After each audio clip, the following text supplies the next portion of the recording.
ಕೋಟಿ ಜನರಿಗೆ ಹೇಳಬೇಕಾಗಿರುವಂತದ್ದು ಏನಿಲ್ಲ. ಆದ್ರೂ ಒಂದು ಭಿನ್ನ ರೀತಿಯ ಪರಿಚಯ. ಇದುವರೆಗೂ ಈ ತರದ ವ್ಯಕ್ತಿ, ಈ ತರದ ಒಬ್ಬ ರಾಜಕಾರಣಿ ನೀವು ನೋಡ್ಲಿಲ್ಲ ಅನ್ನೋದನ್ನ ನಾನು ಪ್ರೂವ್ ಮಾಡ್ಲಿಕ್ಕೋಸ್ಕರ ಪರಿಚಯ. ಮೊದಲನೇದು ನೋಡಿ, ಒಂದೂ ರಜೆ ಇಲ್ಲದೆ 10 ವರ್ಷದ ಕಾಲ ಈ ದೇಶದಲ್ಲಿ ಯಾರಾದ್ರೂ ಒಬ್ರು ಪ್ರಧಾನ ಸೇವಕರ ಕೆಲಸ ಮಾಡಿದ್ರೆ ಅದು ನರೇಂದ್ರ ಮೋದಿ ಮಾತ್ರ. ಒಂದು ರಜೆ ಇಲ್ಲ ರೀ. ನನಗೆ ನಿಮಗೆ ವಾರದ ಕೊನೆ ದಿನ ಒಂದು ಸಂಡೇ ಒಂದು ರಜೆ ಸಿಗುತ್ತಾ ಅಂತಂದ್ರೆ ಖುಷಿ. ಆಮೇಲೆ ಒಂದೇ ತರದ ಕೆಲಸ ಪ್ರತಿ ಸಲ ಮಾಡಿ ಮಾಡಿ ಬೇಜಾರು ಬಂದು ಕೆಲವರು ಹೆಂಡತಿ ಮಕ್ಕಳ ಜೊತೆ ಟ್ರಿಪ್ಪಿಗೆ ಹೋಗ್ತಾರೆ, ಕೆಲವು ಫ್ರೆಂಡ್ಸ್ ಜೊತೆ ಟ್ರಿಪ್ಪಿಗೆ ಹೋಗ್ತಾರೆ. ಈ ಪುಣ್ಯಾತ್ಮ ಒಂದು ದಿನ ಫ್ರೆಂಡ್ಸ್ ಜೊತೆ ಟ್ರಿಪ್ಪಿಗೆ ಹೋಗಿದ್ ನೋಡಿಲ್ಲ ಯಾರು. ಈ ಪುಣ್ಯಾತ್ಮನಿಗೆ ಒಂದು ದಿನ ಆದ್ರೂ ನಂಗೆ ಕೆಲಸ ಮಾಡಿ ಮಾಡಿ ಬೇಜಾರು ಬಂದಿದೆ, ಒಂದ್ 4 ದಿನ ನಾನು ರೆಸ್ಟ್ ತಗೋತೀನಿ ಅಂತ ಹೇಳಿದ್ದು ಯಾರು ನೋಡ್ಲಿಲ್ಲ. ನಾನು ಹೇಳಿರೋದು ಬರೀ ಸಾಮಾನ್ಯವಾದ ಮಾತಲ್ಲ, ಇದೊಂದು ಪತ್ರಿಕೆ ರಿಪೋರ್ಟ್ ಮಾಡಿದೆ. RTI ಅಪ್ಲಿಕೇಶನ್ ಅಲ್ಲಿ ಹಾಕಿದಾಗ 9 ವರ್ಷಗಳಿಂದ ನರೇಂದ್ರ ಮೋದಿ ಅವರು ಒಂದೂ ರಜೆ ತೆಗೆದುಕೊಂಡಿಲ್ಲ ಅಂತ RTI ಅಪ್ಲಿಕೇಶನ್ ಅಲ್ಲಿ ಬಂದಿರುವಂತ ವಿಚಾರ ಅದು. ಇದು ನರೇಂದ್ರ ಮೋದಿ ಅವರ ಪರಿಚಯ. ನರೇಂದ್ರ ಮೋದಿ ಅವರ ಪರಿಚಯ ಎಂತದ್ದು ಅಂತಂದ್ರೆ ಮಿತ್ರರೇ, ಅವ್ರು ಮೊದಲನೇ ಬಾರಿಗೆ ಪ್ರಧಾನಿ ಆದಾಗ, ನಿಮ್ಗೆಲ್ರಿಗೂ ನೆನಪಿರ್ಬೇಕು, ಮೊದಲನೇ ಬಾರಿಗೆ ಪ್ರಧಾನಿ ಆದಾಗ ನರೇಂದ್ರ ಮೋದಿ ಪ್ರಧಾನಮಂತ್ರಿ ಪ್ರಮಾಣ ವಚನ ಸ್ವೀಕರಿಸುವಾಗ ಒಂದಷ್ಟು ಜನ ಇನ್ವೈಟ್ ಮಾಡಿದ್ರು. ಈ ದೇಶದ ಜನ ಅಂತೂ ಇದ್ದೇ ಇದ್ರು. ಯಾರನ್ನು ಕರೆದ್ರು ಗೊತ್ತಾ? ಸಾರ್ಕ್ ದೇಶದ ಪ್ರಧಾನಮಂತ್ರಿಗಳನ್ನ ಕರೆದ್ರು. ಸಾರ್ಕ್ ಅಂದ್ರೆ ಸೌತ್ ಏಷ್ಯನ್ ಒಂದು ಟೀಮ್, ಅದು ಎಲ್ಲ ರಾಷ್ಟ್ರಗಳ ತಂಡ. ಅದು ಅದರಲ್ಲಿ 8 ರಾಷ್ಟ್ರಗಳಿದೆ. ಅಫ್ಘಾನಿಸ್ತಾನ ಇದೆ, ಬರ್ಮಾ ಇದೆ, ಮಯನ್ಮಾರ್ ಇದೆ, ಭೂತಾನ್ ಇದೆ, ಶ್ರೀಲಂಕಾ ಇದೆ, ಅದರಲ್ಲಿ ಪಾಕಿಸ್ತಾನನೂ ಇದೆ. ನರೇಂದ್ರ ಮೋದಿ ಏನ್ ಮಾಡಿದ್ರು ಗೊತ್ತಾ? ಇವರೆಲ್ಲರನ್ನು ಕರೆದು ಲೈನ್ ಆಗಿ ನಿಲ್ಸಿದ್ರು. ನನಗೆ ಬೇರೆ ಯಾರು ಬಂದಿದ್ದು ವಿಶೇಷ ಅಲ್ಲ, ಪಾಕಿಸ್ತಾನದ ಪ್ರಧಾನಿಗಳು ಬಂದು ನಿಂತುಕೊಂಡ್ರು. ಇದ್ರ ಅರ್ಥ ಏನು ಗೊತ್ತಾ? ನಾನೀಗ ಛತ್ರಪತಿಯಾಗಿದ್ದೀನಿ, ನೀವೆಲ್ಲರೂ ಸಾಮಂತರಾಜರು ಅಂತ ಅವರನ್ನು ಕರ್ಕೊಂಡು ಬಂದು ನಿಲ್ಸಿದ್ದಿದೆಯಲ್ಲ. ಈ ತರ ಮಾಡಿದ ಮೊದಲ ಪ್ರಧಾನಿ ಅಂತ ಯಾರಾದ್ರೂ ಇದ್ರೆ ಅದು ನರೇಂದ್ರ ಮೋದಿ. ಈ ದೇಶದಲ್ಲಿ ಅನೇಕರು ಜನರನ್ನ ರೀಚ್ ಆಗೋದು ಹೆಂಗೆ ಅಂತ ಯೋಚನೆ ಮಾಡ್ತಾರೆ. ಜನರನ್ನ ರೀಚ್ ಆಗ್ಲಿಕ್ಕೆ ಇರುವಂತ ಮಾರ್ಗ ಯಾವುದು ಅಂತಂದ್ರೆ ಹಿಂಗ್ ಬಂದು ಭಾಷಣ ಮಾಡಬೇಕು, ಇಲ್ಲ ಮನೆ ಮನೆಗೆ ಹೋಗ್ಬೇಕು, ಏನಾದ್ರೂ ಯೋಚನೆ ಮಾಡಬೇಕು. ಆದ್ರೆ ನರೇಂದ್ರ ಮೋದಿ ಒಂದು ಹೊಸ ಪ್ಲಾನ್ ಮಾಡಿದ್ರು. ಈ ದೇಶದಲ್ಲಿ ನಾವೆಲ್ಲರೂ ಟಿವಿ ಬಂದ್ಮೇಲೆ ರೇಡಿಯೋ ಬಿಟ್ಟಿದ್ವಿ, ಮೊಬೈಲ್ ಬಂದ್ಮೇಲೆ ಟಿವಿ ಬಿಟ್ವಿ. ಆದ್ರೆ ನರೇಂದ್ರ ಮೋದಿ ಏನ್ ಮಾಡಿದ್ರು ಗೊತ್ತಾ? ಮೊಬೈಲ್ ನ ಯುಗದಲ್ಲೂ ಕೂಡ ರೇಡಿಯೋ ಬಳಸಬಹುದು ಅಂತ ತೋರಿಸಿಕೊಟ್ಟು ಮನ್ ಕಿ ಬಾತ್ ಅನ್ನ ಆರಂಭಿಸಿ ಕಳೆದ 10 ವರ್ಷಗಳಲ್ಲಿ ತಿಂಗಳಿಗೊಮ್ಮೆ ಮನ್ ಕಿ ಬಾತ್ ನ ಮೂಲಕ, ರೇಡಿಯೋದ ಮೂಲಕ ಈ ದೇಶದ 98% ಜನರನ್ನ ಮುಟ್ಟಿದ ಈ ದೇಶದ ಮೊದಲ ಪ್ರಧಾನಿ ಯಾರಾದರೂ ಇದ್ರೆ ಅದು ನರೇಂದ್ರ ಮೋದಿ. ಇದು ನರೇಂದ್ರ ಮೋದಿ ಅವರ ವೈಶಿಷ್ಟ್ಯ. ಈ ದೇಶದ 90% ಪ್ರದೇಶಗಳಿಗೆ ಈ ಟಿವಿ, ಈ ರೇಡಿಯೋ ಚಾನೆಲ್ ನ ಮೂಲಕ ಮುಟ್ತಾರೆ. 23 ಭಾಷೆಗಳಲ್ಲಿ ಅವರು ಮಾತಾಡಿದ್ದು ಅನುವಾದ ಆಗಿ ಜನರನ್ನ ಮುಟ್ಟುವಂತ ಪ್ರಯತ್ನ ಆಗುತ್ತೆ. ಮಿತ್ರ, ನಿಮ್ಗೆ ನಂಬಲಿಕ್ಕಾಗದೇ ಇರುವಂತ ಒಂದು ಸಂಗತಿ ಹೇಳ್ತೀನಿ. ನಾವೆಲ್ಲರೂ ಪ್ರಧಾನಮಂತ್ರಿ ಆದ್ರೆ, ಮುಖ್ಯಮಂತ್ರಿ ಆದ್ರೆ, ಅಥವಾ ಮಂತ್ರಿಗಳಾದ್ರೆ ಬೇರೆಯವರಿಗೆ ತಕ್ಕಂತೆ ಹೊಂದಿಕೊಳ್ಳಿಕ್ ಪ್ರಯತ್ನ ಮಾಡ್ತೀವಲ್ಲ, ಎಲ್ಲರೂ ಮಾಡ್ತಾರೆ. ಮುಖ್ಯಮಂತ್ರಿ, ಪ್ರಧಾನಮಂತ್ರಿ ಏನು, ಯಾರಾದ್ರೂ ಸಾಫ್ಟ್ವೇರ್ ಕಂಪನಿ ಇಂಜಿನಿಯರ್ ನ ಕೇಳಿ, ನಾನು ಮೊದಲು ಕುಡಿತಾ ಇರಲಿಲ್ಲ, ಕಂಪನಿಗೆ ಸೇರ್ಕೊಂಡ್ಮೇಲೆ ಏನಾಯ್ತು, ಎಲ್ಲರೂ ಬರ್ತಾರಲ್ಲ ಅವ್ರ ಜೊತೆ ಒಂದು ಸಣ್ಣಕ್ಕೆ ಹಾಕಕ್ ಶುರು ಮಾಡಿದೆ ಅನ್ನೋದು ಬಹಳ ಜನ ನೋಡಿಕ್ಕಿಲ್ಲ. ಆದ್ರೆ ಈ ದೇಶದ ಪ್ರಧಾನಮಂತ್ರಿ ನರೇಂದ್ರ ಮೋದಿ ಅಮೆರಿಕಾದ ಶ್ವೇತ ಭವನಕ್ಕೆ ಹೋದ್ರೂ ಕೂಡ ನವರಾತ್ರಿ ಉಪವಾಸ ಮಾತ್ರ ಯಾವತ್ತೂ ಬಿಡ್ಲಿಲ್ಲ. ನನ್ನ ಉಪವಾಸನೇ, ಅಮೆರಿಕಕ್ಕೆ ಬಂದಿರಬಹುದು ಅಂದ್ರು. ಇನ್ನೊಂದು ಆಶ್ಚರ್ಯದ ಸಂಗತಿ ಹೇಳ, ಇತ್ತೀಚೆಗೆ ಪ್ರತಿ ಬಾರಿ ಹೋದಾಗ್ಲೂ ಹಂಗೆ ಆಗುತ್ತೆ. ಮೊನ್ನೆ ಬೈಡನ್ ನರೇಂದ್ರ ಮೋದಿ ಅವರನ್ನ ಸ್ಟೇಟ್ ವಿಸಿಟ್ಗೆ ಅಂತ ಕರೆದ. ನರೇಂದ್ರ ಮೋದಿ ಅವರು ಸ್ಟೇಟ್ ವಿಸಿಟ್ಗೆ ಹೋಗಿದ್ದ ನರೇಂದ್ರ ಮೋದಿ ಅವರು ನಾನು ವೆಜಿಟೇರಿಯನ್ ಅಂತ ಕಟ್ಟುನಿಟ್ಟಾಗಿ ಗೊತ್ತಿದ್ದಿದ್ರಿಂದ ಅವರು ವಿಶೇಷವಾದ ಒಬ್ಬ ವೆಜಿಟೇರಿಯನ್ ಅಡುಗೆ ಮಾಡೋನ್ನೇ ಕರ್ಕೊಂಡು ಬಂದು ಶ್ವೇತಭವನದಲ್ಲಿದ್ದ ಎಲ್ರಿಗೂ ಕೂಡ ವೆಜಿಟೇರಿಯನ್ ಊಟ ಮಾಡಿಸಿದ್ರಲ್ಲ, ಅದು ನರೇಂದ್ರ ಮೋದಿ ಮಾಡಿದ ಕೆಲಸ. ಅಮೆರಿಕಾದಲ್ಲಿ ಮಾಡಿದ್ರೆ ಬಹಳ ದೊಡ್ಡದಲ್ಲ ರೀ. ಅಲ್ಲೊಂದು ಚಿತ್ರ ಇದೆ ನೋಡಿ, ಎಕನಾಮಿಕ್ ಟೈಮ್ಸ್ ರಿಪೋರ್ಟ್ ಮಾಡಿದೆ. UAEಗೆ, ಯುನೈಟೆಡ್ ಅರಬ್ ಎಮಿರೇಟ್ಸ್ ಗೆ ನರೇಂದ್ರ ಮೋದಿ ಹೋಗಿದ್ದಾಗ ಅಲ್ಲಿನ ಶೇಖ್ಗಳು ಹೇಳಿದ್ರಂತೆ, Narendra Modi is our best friend. ಅವರು ನಮ್ಮ ದೇಶದಲ್ಲಿರುವಾಗ ನಾವು ನಮ್ಮ ಮನೆಗಳಲ್ಲೂ ಕೂಡ ನಾನ್ ವೆಜಿಟೇರಿಯನ್ ಮಾಡಬಾರದು ಅಂತ ಅರಬ್ನ ಶೇಖ್ಗಳು ಕೂಡ ವೆಜಿಟೇರಿಯನ್ ಮಾಡಿ ಊಟ ಮಾಡುವಂತೆ ಮಾಡಿದ್ರಲ್ಲ, ಅದು ನರೇಂದ್ರ ಮೋದಿ ಮಾಡಿದ ಕೆಲಸ. ಈ ತರದ ಮತ್ತೊಬ್ಬ ಪ್ರಧಾನಿಯನ್ನ ಈ ದೇಶ ಇತಿಹಾಸದಲ್ಲಿ ನೋಡಿರಲಿಲ್ಲ, ಅದು ನರೇಂದ್ರ ಮೋದಿ. ಇದು ನರೇಂದ್ರ ಮೋದಿ ಅವರ ಪರಿಚಯ. ನನಗೆ ನಿಮ್ಗೆ ಒಂದು ಕುಟುಂಬ ಇದೆ, ಅಪ್ಪ ಅಮ್ಮ, ನನ್ನ ಫ್ರೆಂಡ್ಸು, ಅದು ಇದು ಅಂತೆಲ್ಲ ಹೋಗ್ತೀವಿ. ನಾವು ಹಬ್ಬಗಳನ್ನ ಅವ್ರ ಜೊತೆ ಆಚರಣೆ ಮಾಡ್ತೀವಿ, ಆಗಾಗ ಅವ್ರ ಜೊತೆ ಸೇರ್ತೀವಿ. ಆದ್ರೆ ನರೇಂದ್ರ ಮೋದಿ ಅವರು ಪ್ರಧಾನಮಂತ್ರಿ ಆದಾಗಲಿಂದ ಇವತ್ತಿನವರೆಗೂ, ಸಾಧ್ಯವಾದ್ರೆ ಇನ್ ಸ್ವಲ್ಪ ಹಿಂದಕ್ಕೆ ಹೋಗಿ ಅವ್ರು ಮುಖ್ಯಮಂತ್ರಿ ಆಗಿರುವಾಗ್ಲೂ ಕೂಡ ದೀಪಾವಳಿ ಎಲ್ಲಿ ಗೊತ್ತಾ ಆಚರಣೆ ಮಾಡಿದ್ದು? ಅವರ ಪರಿವಾರದೊಂದಿಗೆ, ಸೈನಿಕರೊಂದಿಗೆ ಕಳೆದ 10 ವರ್ಷದಿಂದ ದೀಪಾವಳಿ ಆಚರಣೆ ಮಾಡಿರುವಂತ ಈ ದೇಶದ ಏಕೈಕ ಪ್ರಧಾನಿ ಯಾರಾದ್ರೂ ಇದ್ರೆ ಅದು ನರೇಂದ್ರ ಮೋದಿ. ನರೇಂದ್ರ ಮೋದಿ ಅವರ ಪರಿಚಯ ಹಿಂಗಿದೆ. ಆದ್ರೆ ಇಷ್ಟೇ ಅಲ್ಲ, ನರೇಂದ್ರ ಮೋದಿ ಎಂತ ಅಪರೂಪದ ವ್ಯಕ್ತಿ ಅಂತಂದ್ರೆ ಈ ದೇಶದಲ್ಲಿ ಪೌರ ಕಾರ್ಮಿಕರ ಕಾಲು ತೊಳೆದು ಅವರಿಗೆ ಪೂಜೆ ಮಾಡಿದ ಮೊದಲ ಪ್ರಧಾನಿ ನರೇಂದ್ರ ಮೋದಿ. ಕಾಲು ತೊಳೆದವರು ಯಾವಾಗ ನೆನಪಿದೆಯೇನು? ಅವರು ಕುಂಭಮೇಳಕ್ಕೆ ಹೋಗಿದ್ದಾಗ ತ್ರಿವೇಣಿ ಸಂಗಮದಲ್ಲಿ ಸ್ನಾನ ಮಾಡಿ ಅಲ್ಲಿಂದ ನಡ್ಕೊಂಡು ಬಂದು ಏನ್ ಹೇಳಿದ್ರು ಗೊತ್ತಾ? ಇಡೀ ಕುಂಭಮೇಳ ಇಷ್ಟು ಸ್ವಚ್ಛವಾಗಿರೋದಕ್ಕೆ ಕಾರಣವಾದವರು ಈ ನಾಡಿನ ಈ ಭಾಗದ ಪೌರ ಕಾರ್ಮಿಕರು ಅಂತ ಹೇಳಿ 5 ಜನ ಪೌರ ಕಾರ್ಮಿಕರನ್ನ ಆಯ್ಕೆ ಮಾಡಿಕೊಂಡು ಅವರನ್ನೆಲ್ಲ ಕೂರಿಸಿ 3 ಜನ ಪುರುಷರು 2 ಹೆಣ್ಮಕ್ಳು ಅವ್ರ ಕಾಲುಗಳನ್ನ ನೀರಿನಿಂದ ತೊಳೆದು ಅದನ್ನು ಟವೆಲ್ನಿಂದ ಒರೆಸಿ ಅದಕ್ಕೆ ಅರಿಶಿಣ ಕುಂಕುಮ ಹಚ್ಚಿ ಅದು ಹೂವುಗಳನ್ನು ಇಟ್ಟು ಅತ್ಯದ್ಭುತವಾಗಿರುವಂತ ಒಂದು ವ್ಯವಸ್ಥಿತವಾಗಿರುವಂತ ಈ ಪೂಜೆ ಮಾಡಿದ್ರಲ್ಲ, ಈ ತರದ ಮತ್ತೊಬ್ಬ ಪ್ರಧಾನಿಯನ್ನ ಈ ದೇಶ ಯಾವತ್ತೂ ನೋಡಿರಲಿಲ್ಲ. ಅದು ನರೇಂದ್ರ ಮೋದಿಯವರ ರೂಪದಲ್ಲಿ ಸಿಕ್ಕಿದೆ ಅಂತ. ಹಾಗಂತ ಬರೀ ಅದು ಮಾತ್ರ ಅಲ್ಲ, ಇನ್ನೊಂದು ಚಿತ್ರ ಇದೆಯಲ್ಲ ಅಲ್ಲಿ, ಯಾವ್ದು ನೆನಪಾಗಿದೆಯಾ? ಅದು ರಾಮ ಮಂದಿರದ ಇನಾಗ್ಯುರೇಷನ್ ಟೈಮ್ ನಲ್ಲಿ ಕಟ್ಟಡ ಯಾರು ಕಟ್ಟಿದ್ರು ಅವರನ್ನು ಕೂರಿಸಿ ಅವ್ರು ಹೂ ಹಾಕಿ ನರೇಂದ್ರ ಮೋದಿ ಅವ್ರು ಏನ್ ಹೇಳಿದ್ರು ಅಂತಂದ್ರೆ, ನೀವು ಕಟ್ಟಡ ಕಟ್ಟಿದ್ರಿ, ಹಿಂಗಾಗಿ ಇಷ್ಟು ಅದ್ಭುತವಾಗಿರುವಂತ ರಾಮ ಮಂದಿರ, ಹೀಗಾಗಿ ಮೊದಲ ನಮಸ್ಕಾರ ನಿಮಗೆ ಅಂತ ಕಟ್ಟಡ ಕಾರ್ಮಿಕರಿಗೆ. ಕಾಶಿಯ ಕಾರಿಡಾರ್ ನಿರ್ಮಾಣ ಆದಾಗ ಇದೇ ತರದ ಮೆಟ್ಲುಗಳು ಇಲ್ಲಿ ಹಿಂದೆ ಏನಿದೆಯೋ ಅದೇ ತರದ ಮೆಟ್ಲುಗಳ ಮೇಲೆ ಎಲ್ಲ ಕಾರ್ಮಿಕರನ್ನ ಕೂರಿಸಿ ಹೂ ಎರಚಿ ಫೋಟೋ ತೆಕ್ಕೊಳ್ಳಿಕ್ಕೆ ಅಂತ ಹೋದಾಗ ಯಾರೋ ಹಿಂದಿಂದ ಚೇರ್ ತಂದಿಟ್ಟ ಇವರಿಗೆ. ನರೇಂದ್ರ ಮೋದಿ ಚೇರ್ ಮೇಲೆ ಕೂತ್ಕೊಳ್ಳಿಲ್ಲ. ವಾಪಸ್ ವಿಡಿಯೋ ನೋಡಿ ನರೇಂದ್ರ ಮೋದಿ ಏನ್ ಮಾಡಿದ್ರು ಅಂತಂದ್ರೆ ಅವರನ್ನ ಆ ಚೇರ್ನೆಲ್ಲ ಪಕ್ಕಕ್ಕೆ ತಳ್ಳಿ ಇವ್ರನ್ನೆಲ್ಲ ಹತ್ತಿರ ಕರೆಸ್ಕೊಂಡು ಹೆಗಲ ಮೇಲೆ ಕೈ ಹಾಕೊಂಡು ಕೂತ್ಕೊಳ್ತಾರಲ್ಲ, ಅದು ನನ್ನ ದೇಶದ ಪ್ರಧಾನಮಂತ್ರಿ ಅಂತ. ನನಗೆ ಈ ಕಾರಣಕ್ಕೆ ನರೇಂದ್ರ ಮೋದಿ ಅವರ ಬಗ್ಗೆ ಬಹಳ ಹೆಮ್ಮೆ ಅಂತಂದ್ರೆ ಈ ಕಾರಣಕ್ಕೋಸ್ಕರ ಇದೆ ಅಂತ. ಮಿತ್ರರೆ, ನರೇಂದ್ರ ಮೋದಿಯವರ ಈ ಆಲೋಚನೆಯೇ ಅತ್ಯಂತ ಶ್ರೇಷ್ಠವಾದ್ದು ಅಂತ ನಾನು ಭಾವಿಸ್ತೀನಿ. ಆದ್ರೆ ಇಷ್ಟೇ ಆದ್ರೆ ಬಹಳ ವಿಶೇಷ ಅಲ್ಲ. ನರೇಂದ್ರ ಮೋದಿಯವರು ಈ ದೇಶದ ಆರ್ಥಿಕತೆಗೋಸ್ಕರ, ಅದರ ರಕ್ಷಣೆಗೋಸ್ಕರ ಡಿಮಾನಿಟೈಸೇಷನ್ ಮಾಡಿದ ಮೊದಲ ಪ್ರಧಾನಿ. ಏನ್ ಡಿಮಾನಿಟೈಸೇಷನ್? 500 ರೂಪಾಯಿ 1000 ರೂಪಾಯಿ ನೋಟ್ ಬ್ಯಾನ್ ಮಾಡಿದ್ರು. ಅದು ಹೆಂಗ್ ಮಾಡಿದ್ರಿ? ಏನು ಮುಂಚೆನೇ ಇನ್ಫಾರ್ಮೇಶನ್ ಕೊಟ್ಟಿರ್ಲಿಲ್ಲ. ಒಂದು 6 ತಿಂಗಳ ಮುಂಚೆ ನಾವು ಬ್ಯಾನ್ ಮಾಡ್ತೀವಿ ಅಂತ ಹೇಳಲಿಲ್ಲ. ರಾತ್ರಿ 8 ಗಂಟೆಗೆ ಬಂದ್ರು, ಇವತ್ತು ರಾತ್ರಿ 12 ಗಂಟೆಯಿಂದ 500 1000 ಇಲ್ಲ ಅಂದ್ರು. ಏನ್ ಬಾಯಿ ಪಡ್ಕೊಂಡಿದ್ ನೋಡ್ಬೇಕಿದ್ ಯಾರು? ದುಡ್ಡಿಟ್ಟವ್ರು ಮಾತ್ರ. ಉಳಿದವರೆಲ್ಲ ಬಹಳ ಖುಷಿ ಪಟ್ಟರು, ಹೋದ್ರು ಹೋಗಿ ಬಿಡಪ್ಪ ಒಳ್ಳೇದಾಗ್ಲಿ ಅಂತ. ಆದ್ರೆ ಕಷ್ಟ ಆಗ್ಬೇಕಿತ್ತಲ್ಲ. ರಾಹುಲ್ ಗಾಂಧಿ ಬಂದು ಏನ್ ಮಾಡಿದ, ಜನರನ್ನು ಭಡಕಾಯಿಸ್ಬೇಕು ಅಂತ ತನ್ನ ATM ಮುಂದೆ ನಿಂತ್ಕೊಂಡು ತನ್ನ ಜೇಬೊಳಗೆ ಕೈ ಹಾಕಿ ಹರಿದೋಗಿರೋ ಜೇಬನ್ನು ತೋರಿಸಿ, ನೋಡಿ ನನ್ನ ಹತ್ರ ದುಡ್ಡಿಲ್ಲ ಅಂದ. ಸಿಗ್ತಾ ಇಲ್ಲ ದುಡ್ಡು ಅಂತ. ಜನ ಏನಂದ್ರು ಗೊತ್ತಾ? ಛೀ ಕಳ್ಳ, ಸುಳ್ಳು ಹೇಳ್ತೀಯಾ? ಯಾಕೆಂದ್ರೆ ಗೊತ್ತು ಅವನ ಅಜ್ಜಿ ಯಾರು, ಅವನ ಮುತ್ತಾತ ಯಾರು, ಅವನ ಅಪ್ಪ ಯಾರು, ಅವನ ಫ್ಯಾಮಿಲಿ ಎಂತದ್ದು, ಇಡೀ ಪರಿವಾರ ಹೆಂಗ ದೇಶವನ್ನು ರೂಲ್ ಮಾಡ್ತು, ಹೆಂಗ ದೇಶವನ್ನು ಮುಕ್ಕಿತ್ತು ಅನ್ನೋದು ಚೆನ್ನಾಗಿ ಗೊತ್ತಿರುವಾಗ ಹೇಳಿದ ಮಾತನ್ನು ನಂಬ್ತಾರೇನು ಜನ? ಆಗೇನ್ ಹೇಳಿದ್ರು ಗೊತ್ತಾ? ನೀನು 1000 ಬಾರಿ ತಿಪ್ಪರ್ಲಾಗ ಹೊಡಿ, ನರೇಂದ್ರ ಮೋದಿ ಅವರು ಏನಾದ್ರೂ ಮಾಡಿದ್ರೆ ದೇಶದ ಒಳ್ಳೇದಕ್ಕೋಸ್ಕರ ಮಾಡಿರ್ತಾರೆ, ಹಿಂಗಾಗಿ ಕಷ್ಟವನ್ನ ಸಹಿಸ್ಕೋತೀವಿ, ನಿನ್ ಜೊತೆ ಬರಲ್ಲ ಅಂತ ಡಿಮಾನಿಟೈಸೇಷನ್ ಸಂದರ್ಭದಲ್ಲಿ ದೇಶ ಜೊತೆಯಲ್ಲಿ ನಿಂತ್ಕೋತು. ಆದ್ರೆ ಕಾಂಗ್ರೆಸ್ ಏನ್ ಹೇಳಿತ್ತು ಅವತ್ತು? ಕಾಂಗ್ರೆಸ್ ಹೇಳಿತ್ತು ಡಿಮಾನಿಟೈಸೇಷನ್ ಆದ್ಮೇಲೆ ಭಾರತ ಬರ್ಬಾದ್ ಹೋಗುತ್ತೆ, ಭಾರತದ ಪರಿಸ್ಥಿತಿ ಬಹಳ ಕೆಟ್ಟದ್ದಾಗುತ್ತೆ ಅಂತೆಲ್ಲ ಹೇಳಿದ್ರಲ್ಲ. ಇಂಟ್ರೆಸ್ಟಿಂಗ್ ಸಂಗತಿ ಏನ್ ಗೊತ್ತಾ? ಡಿಮಾನಿಟೈಸೇಷನ್ ಮಾಡಿದ ನಂತರ ಇವತ್ತು ಭಾರತ ಜಗತ್ತಿನ 5ನೇ ಶ್ರೀಮಂತ ರಾಷ್ಟ್ರವಾಗಿದೆ. ಆದ್ರೆ ಆ ರಿಪೋರ್ಟ್ ಹೇಳುತ್ತೆ ಪಾಕಿಸ್ತಾನ ಬರ್ಬಾದ್ ಹೋಗಿದೆ. ಮಿತ್ರ, ಪಾಕಿಸ್ತಾನ ಭಿಕ್ಷಾ ಪಾತ್ರ ಹಿಡ್ಕೊಂಡು ತಿರುಗಾಡ್ತಿದೆ. ನಮ್ಮ ದೇಶದ ಲಾಂಛನ ಯಾವುದು ಅಂತ ಕೇಳಿದ್ರೆ ಸಿಂಹ ಅಂತ ನಾವು ಹೇಳ್ತೀವಲ್ಲ, ಆ 4 ದಿಕ್ಕಿನಲ್ಲಿರುವಂತ ಸಿಂಹ ಲಾಂಛನ. ಪಾಕಿಸ್ತಾನದ ಲಾಂಛನ ಯಾವುದು ಅಂತ ಕೇಳಿ, ಭಿಕ್ಷಾ ಪಾತ್ರೆ. ಜಗತ್ನಲ್ಲಿ ಯಾರೇ ಕಂಡ್ರು ಭಿಕ್ಷಾ ಪಾತ್ರ ಹಿಡ್ಕೊಂಡು ಹೋಗ್ತಾರೆ. ಎಷ್ಟರ ಮಟ್ಟಿಗೆ ಟೆನ್ಷನ್ ಆಗಿದೆ ಪಾಕಿಸ್ತಾನಕ್ಕೆ ಅಂತಂದ್ರೆ, ಮೊನ್ನೆ ಅಂಬಾನಿಯ ಮಗನ ಮದುವೆ ಆಗಿದೆ, ಅನಂತ್ ಅಂಬಾನಿದು. ಆ ಮಗನ ಮದುವೆಗೆ ಒಬ್ಬ ಡ್ಯಾನ್ಸರ್ ನ ಕರೆಸಿದ್ದಾರೆ. ಪಾಕಿಸ್ತಾನದ ಕರೆನ್ಸಿಯಲ್ಲಿ 175 ಕೋಟಿ ರೂಪಾಯಿ ಕೊಟ್ಟಿದ್ದಾರೆ ಅವರಿಗೆ. ಪಾಕಿಸ್ತಾನ ಕರೆನ್ಸಿಯಲ್ಲಿ ಒಂದು ಡ್ಯಾನ್ಸ್ ಮಾಡೋಗ್ಲಿಕ್ಕೆ 175 ಕೋಟಿ. ಪಾಕಿಸ್ತಾನದ ಪತ್ರಿಕೆ ಒಂದು ತಮಾಷೆ ಮಾಡಿದೆ, ಇಷ್ಟು ಕೊಟ್ಟಿದ್ರೆ ಇಡೀ ಪಾಕಿಸ್ತಾನದ ಬಂದು ಡ್ಯಾನ್ಸ್ ಮಾಡ್ಬಿಡ್ತಿದ್ವಿ, ಸುಮ್ಮನೆ ಅವಳ ಒಬ್ಳಿಗೋಸ್ಕರ ಕೊಟ್ಟರಲ್ಲ ಅಂತ. ಇದು ಪಾಕಿಸ್ತಾನದ ಪರಿಸ್ಥಿತಿ.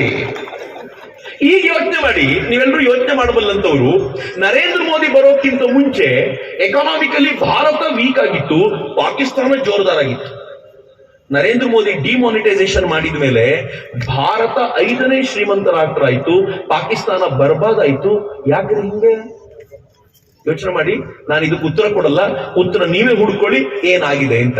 ನರೇಂದ್ರ ಮೋದಿ ಎಂತ ಗಟ್ಸ್ ಇರುವಂತ ಮನುಷ್ಯ ಅಂತಂದ್ರೆ, ಈ ದೇಶದಲ್ಲಿ ಮೊದಲನೇ ಬಾರಿಗೆ ತಾಕತ್ತಿದ್ರೆ ಆರ್ಟಿಕಲ್ 370 ತೆಗಿರೋ ಅಂದ್ರಲ್ಲ, ಆರ್ಟಿಕಲ್ 3 ಈ ದೇಶದ ಮೊದಲ ಪ್ರಧಾನಿ ಅಂತ ಯಾರಾದ್ರೂ ಇದ್ರೆ ಅದು ನರೇಂದ್ರ ಮೋದಿ. ಎಲ್ಲರೂ ಅನ್ಕೋತಾರೆ ರಾಹುಲ್ ಗಾಂಧಿಗೆ ನರೇಂದ್ರ ಮೋದಿ ಕಂಡ್ರೆ ಆಗಲ್ಲ ಅಂದ್ರೆ, ಆದ್ರೆ ಬಹಳ ಜನರಿಗೆ ಗೊತ್ತಿಲ್ಲ, ನರೇಂದ್ರ ಮೋದಿಯ ಒಳ್ಳೆ ಪ್ರಚಾರ ಮಾಡೋದು ರಾಹುಲ್ ಗಾಂಧಿ. ಎಲ್ರಿಗೂ ಭಾರತ್ ಜೋಡೋ ಯಾತ್ರಾ ಗೊತ್ತಿರಬೇಕು. ಭಾರತ್ ಜೋಡೋ ಯಾತ್ರಾ ಮಾಡಿ ಕರ್ನಾಟಕದಲ್ಲಿ ಅಲೆ ಎಬ್ಬಿಸಿದ್ದೀನಿ ಅಂತ ರಾಹುಲ್ ಗಾಂಧಿ ಓಡಾಡಿದ. ಸಮಾರೋಪ ಎಲ್ಲಿ ಮಾಡಿದ ಗೊತ್ತಾ? ಕಾಶ್ಮೀರದಲ್ಲಿ ಮಾಡಿದ. ಕಾಶ್ಮೀರದಲ್ಲಿ ಏನ್ ಮಾಡಿದ, ಅಣ್ಣ ತಂಗಿ ಇಬ್ರು ಸೇರ್ಕೊಂಡು ಆ ಐಸಿನ ಉಂಡೆ ಮಾಡ್ಕೊಂಡು ಒಬ್ಬರ ಮೇಲೆ ಒಬ್ಬರು ಎಸೆದು ಆಟ ಆಡ್ಲಿಕ್ಕೆ ಶುರು ಮಾಡಿದ್ರು. ಆಗ ಎಲ್ಲರೂ ಹೇಳಿದ್ರು, ನೋಡಿದ್ಯಾ ನರೇಂದ್ರ ಮೋದಿ ಆರ್ಟಿಕಲ್ 370 ತೆಗೆದ ಮೇಲೆ ಅಣ್ಣ ತಂಗಿ ಆಟ ಆಡೋ ವಾತಾವರಣ ನಿರ್ಮಾಣ ಆಗಿದೆ ಅಂತ. ನಾನು ಭಾಷಣ ಮಾಡಿದ್ರೆ ಯಾರಿಗೂ ಅರ್ಥ ಆಗ್ತಿರ್ಲಿಲ್ಲ. ಅವನು ಹೋಗಿ ತೋರಿಸ್ದ, ನೋಡಿ ಎಷ್ಟು ಚೆನ್ನಾಗಾಗಿದೆ ಕಾಶ್ಮೀರ ಅಂತ. ಅವನು ಪ್ರಚಾರಕನೇ ಒಂಥರ. ಇತ್ತೀಚೆಗೆ ಸಚಿನ್ ತೆಂಡೂಲ್ಕರ್ ಫೋಟೋ ಅದ. ಅವನು ಕಾಶ್ಮೀರಕ್ಕೆ ಹೋದ, ಅಲ್ಲಿನ ತರುಣರ ಜೊತೆಗೆ ಆಟ ಆಡಿದ. ಯಾಕೆ ಆಟ ಆಡಿದ ಅಂತಂದ್ರೆ ಅಲ್ಲೀಗ ಭಯೋತ್ಪಾದನೆ ಝೀರೋ ಆಗಿದೆ. ಸಚಿನ್ ತೆಂಡೂಲ್ಕರ್ ಕೂಡ ಬೀದಿಯಲ್ಲಿ ಆಟ ಆಡೋದಕ್ಕೆ ಸಾಧ್ಯ. ಒಂದು ಕಾಲದಲ್ಲಿ ಈ ದೇಶದ ಕ್ರಿಕೆಟ್ ಟೀಮ್ ಕಾಶ್ಮೀರದ ಮೈದಾನದಲ್ಲಿ ಆಟ ಆಡ್ಲಿಕ್ಕೆ ಆಗ್ತಿರ್ಲಿಲ್ಲ. ಇವತ್ತು ಬೀದಿಯಲ್ಲಿ ಕ್ರಿಕೆಟ್ ಪ್ಲೇಯರ್ ಆಡ್ಲಿಕ್ಕೆ ಸಾಧ್ಯ ಅಂತಂದ್ರೆ ಅದಕ್ಕೆ ಕಾರಣ ನರೇಂದ್ರ ಮೋದಿ ಅಂತ. ನರೇಂದ್ರ ಮೋದಿ ಮಾಡಿದ ಕೆಲಸ ಅದು.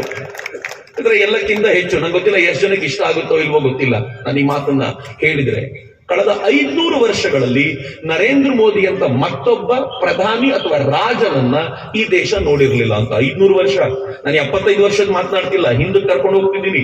500 ವರ್ಷಗಳಲ್ಲಿ ನರೇಂದ್ರ ಮೋದಿ ಅಂತ ರಾಜನನ್ನು ನೋಡಿರ್ಲಿಲ್ಲ ಅಂತ. ಯಾಕೆ ಅಂದ್ರೆ ಈ ಮಂದಿರವನ್ನ 500 ವರ್ಷಗಳಲ್ಲಿ ಯಾರಿಂದಲೂ ಪಡ್ಕೊಳ್ಳಿಕ್ಕಾಗಿರ್ಲಿಲ್ಲ. ಅದನ್ನು ನಮಗೆ ಕೊಡಿಸಿಕೊಟ್ಟಿದ್ದು ನರೇಂದ್ರ ಮೋದಿ. 500 years, 500 ವರ್ಷ ಮಿತ್ರ. ಇದಕ್ಕೋಸ್ಕರ ಎಷ್ಟು ಜನ ಹೋರಾಟ ಮಾಡಿದ್ರು, ನೂರಾರು ಹೋರಾಟಗಳು, ಸಾವಿರಾರು ಜನ ಬೀದಿಗೆ ಬಂದ್ರು, ಲಕ್ಷಾಂತರ ಬಲಿದಾನಗಳಾದವು. ಅಷ್ಟಾದ್ರೂ ಕೂಡ ಈ ಮಂದಿರವನ್ನ ಮರಳಿ ಪಡೆಯುವ ತಾಕತ್ತನ್ನ ತೋರಿಸಿದ್ಯಾರು ಅಂತಂದ್ರೆ ನರೇಂದ್ರ ಮೋದಿ. ಆದ್ರೆ ನಾನು ಒಪ್ಕೋಬೇಕು, ನೀವು ಒಪ್ಕೋಬೇಕು, ಮೋದಿ ಒಬ್ಬರೇ ಇದ್ರೆ ಆಗ್ತಿರ್ಲಿಲ್ಲ. ಭಗವಂತ ಡಿಸೈಡ್ ಮಾಡಿ ಉತ್ತರ ಪ್ರದೇಶದಲ್ಲಿ ಯೋಗಿಯನ್ನು ಕರ್ಕೊಂಡು ಬಂದ. ಇಬ್ರು ಸೇರಿ ಈ ಮಂದಿರವನ್ನ ಫೈನಲಿ ಈ ದೇಶಕ್ಕೆ ಸಮರ್ಪಣೆ ಮಾಡಿದರು. ಆದ್ರೆ ರಾಮ ಮಂದಿರ ಮಾತ್ರ ಕೊಟ್ಟಿದ್ರೆ ಬಹಳ ವಿಶೇಷ ಅಂತ ನನ್ಗೇನು ಹೇಳ್ತಿರ್ಲಿಲ್ಲ. ಅಲ್ಲಿ ಮೇಲಿನ ಚಿತ್ರ ನೋಡಿ, ಮೊದಲನೇದು ಒಂದೊಂದೇ ಚಿತ್ರ ಎಕ್ಸ್ಪ್ಲೈನ್ ಮಾಡ್ತೀನಿ ನಾನು. ಅದು ಕಾಶಿಯ ಕಾರಿಡಾರ್. ಕಾಶಿ ರೋಡ್ ಹೆಂಗಿತ್ತು ಗೊತ್ತಾ? ಯಾರಾದ್ರೂ ಹೋಗಿದ್ರೆ ಗೊತ್ತಿರುತ್ತೆ, ಈಗ ಹೋಗಿರೋರಿಗೆ ಗೊತ್ತಾಗಲ್ಲ. ಹಿಂದೆ ಹೋಗಿರ್ಬೇಕು, ಚಿಕ್ಕ ರೋಡ್, ಒಂದ್ 4 ಅಡಿ ದೂರ, 4 ಅಡಿ ರಸ್ತೆ ಅಷ್ಟೇ. ಅಷ್ಟರೊಳಗೆ ಹೋಗ್ಬೇಕು ಜನ ಎಲ್ಲ. ಅವ್ರ ಹಿಂದೆ ದನಗಳು ಬರ್ತವೆ, ಅವ್ರ ಹಿಂದೆ ಬೈಕ್ ಬರ್ತವೆ, ಇವೆಲ್ಲ ಬರ್ತಿರ್ತವೆ. ಅದರ ನಡುವೆ ಅವ್ರು ಹೋಗ್ಬೇಕು. ಅದು ಯಾವಾಗ ಮಂದಿರ ಮುಗಿದು ಹೋಗುತ್ತೋ ಗೊತ್ತಾಗ್ತಿರ್ಲಿಲ್ಲ. ನರೇಂದ್ರ ಮೋದಿ ಬಂದ್ರು, ಆ ಉಸಿರಾಡ್ಲಿಕ್ಕೆ ಜಾಗ ಇರಲಿಲ್ಲ ಶಿವನಿಗೆ. ಎಂಥ ದೊಡ್ಡ ಕಾರಿಡಾರ್ ಮಾಡ್ಕೊಟ್ರು ಅಂತಂದ್ರೆ 5 ಲಕ್ಷ ಸ್ಕ್ವೇರ್ ಫೀಟ್ಗಳ ಕಾರಿಡಾರ್ ಇದೆ. ನಂಗೆ ಅನ್ಸುತ್ತೆ ಈ ಗ್ರೌಂಡ್ಗಿಂತ ದೊಡ್ಡದಾಗಿರುವಂತ ಜಾಗ ಈಗ ಅಲ್ಲಿದೆ. ಆದ್ರೆ ಒಂದು ಮ್ಯಾಜಿಕ್ ಏನಿದೆ ಅಂತಂದ್ರೆ ಎಲ್ಲ ಕಡೆ ಶಿವನಿಗೆ ಮುಖ ಮಾಡ್ಕೊಂಡು ನಂದಿ ಕೂತಿರುತ್ತೆ. ಕಾಶಿಯಲ್ಲಿ ಇವತ್ತಿಗೂ ಶಿವನಿಗೆ ಬೆನ್ನು ಹಾಕೊಂಡು ನಂದಿ ಕೂತ್ಕೊಂಡಿದೆ. ಯಾಕೆ ಗೊತ್ತೇನು? ಈ ಮಂದಿರ ಏನಿದೆಯಲ್ಲ, ಏನ್ ಕಾಣ್ತಿದೆಯಲ್ಲ, ಒರಿಜಿನಲ್ ಮಂದಿರ ಅಲ್ಲ ಅದು. ಅಹಲ್ಯಾಬಾಯಿ ಹೋಳಕರ್ ಕಟ್ಸಿರುವಂತ ಮಂದಿರ. ನಾನು ನೀವು ಈ ಮಂದಿರಕ್ಕೆ ಅಡ್ಜಸ್ಟ್ ಆಗ್ಬಿಟ್ಟಿದೀವಿ, ಆದ್ರೆ ನಂದಿ ಅಡ್ಜಸ್ಟ್ ಆಗಿಲ್ಲ. ನಂದಿ ನೀವೇನಾದ್ರೂ ಬೇರೆ ದೇವಸ್ಥಾನಗಳಲ್ಲಿ ನಂದಿ ಕಿವಿಯಲ್ಲಿ ಹೇಳಬೇಕಲ್ಲ, ಶಿವನಿಗೆ ಹೇಳು ಅಂತ. ನೀವು ಅಲ್ಲಿಗೆ ಹೋಗಿ ನಂದಿ ಬಾಯಿಗೆ ಕಿವಿ ಕೊಟ್ರೆ ಅವನು ನಿಮ್ ಕಿವಿಯಲ್ಲಿ ಹೇಳ್ತಾನೆ. ಒರಿಜಿನಲ್ ಟೆಂಪಲ್ ಅಲ್ಲ ಇದು. ಒರಿಜಿನಲ್ ಟೆಂಪಲ್ ಇಲ್ಲಿದೆ, ಮಸೀದಿ ಮಾಡ್ಬಿಟ್ಟಿದ್ದಾರೆ ಇದನ್ನ. ನಮ್ ಬಾಸ್ ಒಳಗ್ ಕೂತಿದ್ದಾರೆ.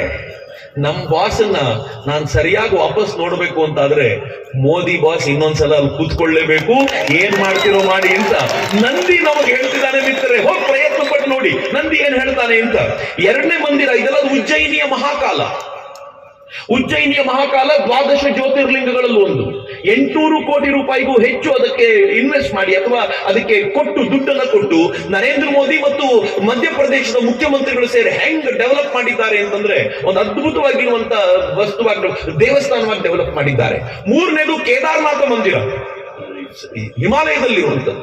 2013ರಲ್ಲಿ ಪ್ರವಾಹ ಬಂದಿತ್ತು ಕೇದಾರನಾಥಕ್ಕೆ. ನೆನಪಿಲ್ಲ ಬಹಳ ಜನರಿಗೆ, ನೆನಪು ಮಾಡ್ಕೊಂಡ್ರೆ ಗೊತ್ತಾಗುತ್ತೆ. ಪ್ರವಾಹ ಬಂದಾಗ ನರೇಂದ್ರ ಮೋದಿ ಗುಜರಾತಿನ ಮುಖ್ಯಮಂತ್ರಿ, ಕೇಂದ್ರ ಸರ್ಕಾರ ಕಾಂಗ್ರೆಸ್ ಇತ್ತು, ಸೋನಿಯಾ ಗಾಂಧಿ ಕಂಟ್ರೋಲ್ ಅಲ್ಲಿ ಇತ್ತು. ಅವ್ರು ಏನೂ ಮಾಡ್ಲಿಲ್ಲ ಕೇದಾರಕ್ಕೆ ಅಂದಾಗ ನರೇಂದ್ರ ಮೋದಿ ಕೇಳಿದ್ರು, ನೀವು ಮಾಡ್ಲಿಲ್ಲ ಅಂದ್ರೆ ಗುಜರಾತಿಗಾದ್ರೂ ಬಿಟ್ಕೊಡಿ, ನಾವು ಮಾಡ್ತೀವಿ ಅದನ್ನ. ಹಿಂದೂಗಳ ಶ್ರದ್ಧಾ ಕೇಂದ್ರ. ಸೋನಿಯಾ ಗಾಂಧಿ ಹೇಳಿದ್ರು, ಇದು ಮುಖ್ಯಮಂತ್ರಿಗಳು ಮಾಡೋ ಕೆಲಸ ಅಲ್ಲ, ಪ್ರಧಾನಮಂತ್ರಿಗಳು ಮಾಡೋ ಕೆಲಸ, ಬಾಯಿ ಮುಚ್ಕೊಂಡಿರು ಅಂತ. ಏನು ಮಾಡ್ಲೂ ಇಲ್ಲ ಪ್ರಧಾನಮಂತ್ರಿಗಳು. ಶಿವನಿಗೆ ಕೋಪ ಬಂತು. ಅವನಂದ ನೀನ್ ಮುಖ್ಯಮಂತ್ರಿ ಆಗಿರುತ್ತಾನೆ ಪ್ರಾಬ್ಲಮ್, ಬಾ ನೀನ್ ಪ್ರಧಾನಮಂತ್ರಿ ಆಗು ಅಂತ 2014 ಪ್ರಧಾನಮಂತ್ರಿ ಮಾಡ್ಬಿಟ್ಟ ಮೋದಿನ. ಮೋದಿಯವರು ಹೆಂಗ್ ಮಾಡಿದ್ರು ಅಂತಂದ್ರೆ 180 ಕೋಟಿ ರೂಪಾಯಿಯ ಮೊದಲನೇ ಹಂತದ ಪ್ರಾಜೆಕ್ಟ್ ನಲ್ಲಿ ಇಡೀ ಟೆಂಪಲ್ ನ ಹೆಂಗ್ ಡೆವಲಪ್ ಮಾಡಿದ್ದಾರೆ ಅಂತಂದ್ರೆ ನಾನು ತುಂಬಾ ಡೀಟೇಲ್ ಹೇಳಲಿಕ್ಕೆ ಹೋಗಲ್ಲ, ನಾನು ತುಂಬಾ ವಿಚಾರ ಹೇಳಬೇಕಾಗಿರೋದ್ರಿಂದ. ಸ್ವರ್ಗ ಎಲ್ಲಿದೆ ಅಂತ ನಿಮ್ಮನ್ನು ಯಾರಾದ್ರೂ ಕೇಳಿದ್ರೆ ಆಕಾಶ ಅಂತ ಹಿಂಗ್ ತೋರಿಸ್ತಿರಲ್ಲ, ಸ್ವಲ್ಪ ಉತ್ತರದ ಕಡೆ ತಿರುಗಿಸಿ ಹಿಮಾಲಯವನ್ನು ತೋರಿಸಿ ಅದರ ಬುಡದಲ್ಲಿ ಕೇದಾರ ಇದೆಯಲ್ಲ, ನಿಜವಾದ ಸ್ವರ್ಗ ಅದು, ನೋಡ್ಕೊಂಡು ಬನ್ನಿ ಅಂತ ಹೇಳ್ಬೋದಾಗಿರುವಷ್ಟು ಅದ್ಭುತವಾಗಿ ಡೆವಲಪ್ ಮಾಡಿದ್ದಾರಲ್ಲ, ಅದು ನರೇಂದ್ರ ಮೋದಿ ಮಾಡಿಕೊಟ್ಟಿರೋದು. 500 ವರ್ಷ ಅಂತ ಯಾಕೆ ಹೇಳ್ತೀನಿ ಗೊತ್ತಾ? 500 ವರ್ಷದಲ್ಲಿಂದ ಮತ್ತೊಬ್ಬ ರಾಜ ಇರಲಿಲ್ಲ ಅಂತ. ಮುಸಲ್ಮಾನರ ಆಕ್ರಮಣಕ್ಕೆ ತುತ್ತಾಗಿರುವಂತಹ ದೇವಸ್ಥಾನಗಳನ್ನ ಮರಳಿ ಪಡೆದಿರೋದು, ಕೆಟ್ಟ ಅಥವಾ ಶಿಥಿಲವಾಗಿರುವ ದೇವಸ್ಥಾನಗಳನ್ನ ಮರು ನಿರ್ಮಾಣ ಮಾಡಿರೋದು ಒಂದ್ ಪಾರ್ಟ್. ಆದ್ರೆ ಈ ಪುಣ್ಯಾತ್ಮ ಒಂದ್ ಹೆಜ್ಜೆ ಮುಂದೆ ಹೋಗಿ ಏನ್ ಮಾಡಿದ್ದಾನೆ ಗೊತ್ತೇನ್ರಿ? ಆ ಕೊನೆ ದೇವಸ್ಥಾನ ಇದೆಯಲ್ಲ, ಮುಸಲ್ಮಾನ್ ರಾಷ್ಟ್ರದಲ್ಲೇ ಹೋಗಿ ನಿರ್ಮಾಣ ಮಾಡಿರುವಂತ ದೇವಸ್ಥಾನ ಅದು ಆಗಿರೋದು ನರೇಂದ್ರ ಮೋದಿ ಅವರ ಕಾಲದಲ್ಲಿ. ಎಂತ ಅದ್ಭುತವಾದ ಸಂಗತಿ ಅದು. ಅಬುದಾಬಿಯಲ್ಲಿ ಮೊನ್ನೆ ಇತ್ತೀಚೆಗೆ ಆ ದೇವಸ್ಥಾನ ಸಮರ್ಪಣೆ ಆದಾಗ ಯುನೈಟೆಡ್ ಅರಬ್ ಎಮಿರೇಟ್ಸ್ ಅಲ್ಲಿ ಆ ದೇವಸ್ಥಾನದ ಸಮರ್ಪಣೆಯ ಹೊತ್ತಲ್ಲಿ ಏನ್ ಹೇಳ್ತಾರೆ ಗೊತ್ತಾ? ನರೇಂದ್ರ ಮೋದಿ ಅವರಿಗೆ ಒಂದು ಮ್ಯಾಪ್ ಕೊಟ್ಟರಂತೆ ಅಬುದಾಬಿದು. ಆ ಮ್ಯಾಪ್ ನಲ್ಲಿ ಗೆರೆ ಹಾಕಿ, ನೀವು ಎಲ್ಲಿ ಗೆರೆ ಹಾಕ್ತಿರೋ ಅಲ್ಲಿ ಮಂದಿರ ಕಟ್ಕೊಳ್ಳಿಕ್ ಜಾಗ ಕೊಡ್ತೀನಿ ಅಂತ ಶೇಖ್ಗಳು ಹೇಳಿದಂತೆ ಅಲ್ಲಿಂದ. ಆ ಶೇಖ್ನವ್ರು ಮಾತನಾಡ್ತಾ ಹೇಳ್ತಾರೆ, ನರೇಂದ್ರ ಮೋದಿ ಇಲ್ಲದೆ ಹೋಗಿದ್ರೆ ಈ ಮಂದಿರ ಆಗ್ತಾ ಇರಲಿಲ್ಲ ಅಂತ. ನಮಗಾಗಿ ಇಂಥ ಮಂದಿರವನ್ನ ಒಂದು ಮುಸ್ಲಿಂ ರಾಷ್ಟ್ರದಲ್ಲಿ ನಿರ್ಮಾಣ ಮಾಡಿಸಿಕೊಟ್ಟಂತ ಈ ದೇಶದ ಮೊದಲ ಪ್ರಧಾನಿ ಅಂತ ಯಾರಾದರೂ ಇದ್ರೆ ಅದು ನರೇಂದ್ರ ಮೋದಿ ಅಂತ ಅವ್ರ ಪರಿಚಯ. ಆದ್ರೆ ಇಷ್ಟೇ ಅಲ್ಲ ಮಿತ್ರರೇ, ನರೇಂದ್ರ ಮೋದಿ ಎಂತವ್ರು ಅಂತಂದ್ರೆ, ಈ ಮೂರ್ತಿ ಎಲ್ಲಿದೆ ಗೊತ್ತಾ? ಮುಳುಬಾಗಿಲಲ್ಲ, ಇದು ಬಿಜಾಪುರದಲ್ಲಿಲ್ಲ, ಬಾಗಲಕೋಟೆಯಲ್ಲಿಲ್ಲ, ಇದು ಕರ್ನಾಟಕದಲ್ಲಿ ಯಾವುದೋ ಮೂಲೆಯಲ್ಲ, ಇದು ಲಂಡನ್ನಿನ ಥೇಮ್ಸ್ ನದಿಯ ದಡದ ಮೇಲೆ ಮೋದಿಯವರ ಕಾಲದಲ್ಲೇ ಇನಾಗ್ಯುರೇಟ್ ಆಗಿರುವಂತ ಬಸವಣ್ಣನವರ ಮೂರ್ತಿ. ಲಂಡನ್ನಿನ ಥೇಮ್ಸ್ ನದಿಯ ದಡದ ಮೇಲೆ ನರೇಂದ್ರ ಮೋದಿ ಅವರಿಗೆ ಬಸವಣ್ಣನವರ ಮೇಲೆ ಎಷ್ಟು ಅವ್ರಿಗೆ ಗೌರವ ಇದೆ ಅಂತಂದ್ರೆ, ಹೊಸ ಸಂಸತ್ತಿನ ಕಟ್ಟಡ ನಿರ್ಮಾಣ ಆಗಿ ಸಮರ್ಪಣೆ ಆಗುವಾಗ ಏನಂದ್ರು ಗೊತ್ತಾ? 12ನೇ ಶತಮಾನದಲ್ಲಿ ಬಸವಣ್ಣವ್ರು ಆಗ್ಲೇ ಸಂಸತ್ ಮಾಡಿ ಆಗಿತ್ತು, ನಾವು ಅದರ ಜೀವಂತಿಕೆಯನ್ನು ಉಳಿಸಿಕೊಳ್ಳುವ ಪ್ರಯತ್ನವಷ್ಟೇ ಮಾಡಬೇಕು ಅಂತ. ನಮ್ಮ ಸಂಸತ್ತಿನ ಹೊಸ ಕಟ್ಟಡದಲ್ಲಿ ಹಾಕಿರುವಂತ ಚಿತ್ರ ಅದು, ಅದರ 4ನೇ ಚಿತ್ರ ಬಸವಣ್ಣನವರದು. ಮೇಲೆ ತುದಿಯಲ್ಲಿ ನೋಡಿ, ಆ ತುದಿಯಲ್ಲಿ ಏನ್ ಬರ್ತಿದ್ದಾರೆ ಗೊತ್ತಾ? ಸಂಸತ್ನಲ್ಲಿರೋದು ಇದು, ಕಳಬೇಡ ಕೊಲಬೇಡ ಹುಸಿಯ ನುಡಿಯಲು ಬೇಡ ಅಂತ ಬಸವಣ್ಣನವರ ವಚನವನ್ನು ಕೂಡ ಅಲ್ಲಿ ಹಾಕಿಸಲಾಗಿದೆಯಲ್ಲ. ಇದು ನರೇಂದ್ರ ಮೋದಿ ಅವರು ಈ ದೇಶದ ಮೊದಲ ಪ್ರಧಾನಿ ಅಂತವರು. ಹಾಗಂತ ಬರೀ ಇಷ್ಟೇ ಅಲ್ಲ, ನನ್ನೊಂದು ಪ್ರಶ್ನೆ ನಿಮ್ಮನ್ನೆಲ್ಲರನ್ನು ಕೇಳಬೇಕು. ಬಾಬಾ ಸಾಹೇಬ್ ಅಂಬೇಡ್ಕರ್ ಬಗ್ಗೆ ಸಿಕ್ಕಾಪಟ್ಟೆ ಕಾಂಗ್ರೆಸ್ನವ್ರು ಮಾತನಾಡ್ತಾರೆ. ಆದ್ರೆ ಯಾರಾದ್ರೂ ಕಾಂಗ್ರೆಸ್ ನಿಮ್ಮ ಹತ್ರ ವೋಟ್ ಕೇಳಲಿಕ್ಕೆ ಬಂದಾಗ ಒಂದೇ ಪ್ರಶ್ನೆ ಕೇಳಿ ಅವರಿಗೆ, ಬಾಬಾ ಸಾಹೇಬರಿಗೆ ಕಾಂಗ್ರೆಸ್ನವ್ರು ಭಾರತ ರತ್ನ ಯಾಕೆ ಕೊಡ್ಲಿಲ್ಲ? ನಿಮ್ಗೆ ಆಶ್ಚರ್ಯದ ಸಂಗತಿ ಹೇಳ್ತೀನಿ ಮಿತ್ರರೇ, ಗೊತ್ತಿರಬೇಕು ಅನ್ನೋ ಕಾರಣಕ್ಕೆ ಹೇಳ್ತೀನಿ. ಎಷ್ಟರ ಮಟ್ಟಿಗೆ ನಿರ್ಲಜ್ಜರವರು ಅಂತಂದ್ರೆ, ಸ್ವತಃ ಜವಾಹರ್ಲಾಲ್ ನೆಹರು ತನಗೆ ತಾನೇ ಭಾರತ ರತ್ನ ಹಾಕೊಂಡ್ರು, ನಾನೇ ಭಾರತ ರತ್ನ ಅಂತ. ಯಾವನಾದ್ರು ಮಾಡ್ತಾನೇನ್ರಿ ಹಿಂಗೆ? ಬೇರೆಯವ್ರು ಹೇಳ್ಬೇಕ್ರಿ. ಇಂದಿರಾ ಗಾಂಧಿ ಅಪ್ಪ ಮಾಡದಂತೆ ಅವರು ಮಾಡಿದ್ರು, ನಾನೇ ಭಾರತ ರತ್ನ ಅಂತ ಅವರು ಹಾಕೊಂಡ್ರು. ಇವ್ರು ಯಾರೂ ಕೂಡ ಬಾಬಾ ಸಾಹೇಬರಿಗೆ ಭಾರತ ರತ್ನ ಕೊಡ್ಲಿಲ್ಲ. ಬಾಬಾ ಸಾಹೇಬರಿಗೆ ಭಾರತ ರತ್ನ ಕೊಡ್ಲಿಕ್ಕೆ ಸ್ವತಃ ನಾನ್ ಕಾಂಗ್ರೆಸ್ಸಿ ಗವರ್ಮೆಂಟ್ ನ ವಿ.ಪಿ. ಸಿಂಗ್ರು ಬರಬೇಕಾಯ್ತು. ಆಮೇಲೆ ಎಲ್ಲಿಗೆ? ಬರೀ ಇಷ್ಟೇ ಆಗಿದ್ರೆ ಒಂಥರ. ನರೇಂದ್ರ ಮೋದಿ ಒಂದು ಹೆಜ್ಜೆ ಮುಂದೆ ಹೋಗಿ ಏನ್ ಮಾಡಿದ್ರು ಗೊತ್ತಾ? ಬಾಬಾ ಸಾಹೇಬ್ ಹೆಸರಲ್ಲಿ ಪಂಚತೀರ್ಥವನ್ನ ಡೆವಲಪ್ ಮಾಡಿದ್ರು. ಈ ತುದಿಯಲ್ಲಿರೋದು ಮಧ್ಯಪ್ರದೇಶದ ಭೀಮ ಜನ್ಮಭೂಮಿ ಅಂತ ಡೆವಲಪ್ ಮಾಡಿದ್ರು. 2ನೇ ಚಿತ್ರ ಇದೆಯಲ್ಲ, ಅದು ಲಂಡನ್ನಿನಲ್ಲಿ ಬಾಬಾ ಸಾಹೇಬರು ಓದ್ತಿದ್ದ ಜಾಗವನ್ನ ನರೇಂದ್ರ ಮೋದಿ ಅವರು ಅಂದ್ರೆ ಕೇಂದ್ರ ಸರ್ಕಾರ ಮತ್ತು ಅವತ್ತಿನ ಮಹಾರಾಷ್ಟ್ರ ಗವರ್ಮೆಂಟ್ ಕೊಂಡುಕೊಂಡು ಅದನ್ನು ಡೆವಲಪ್ ಮಾಡಿತು.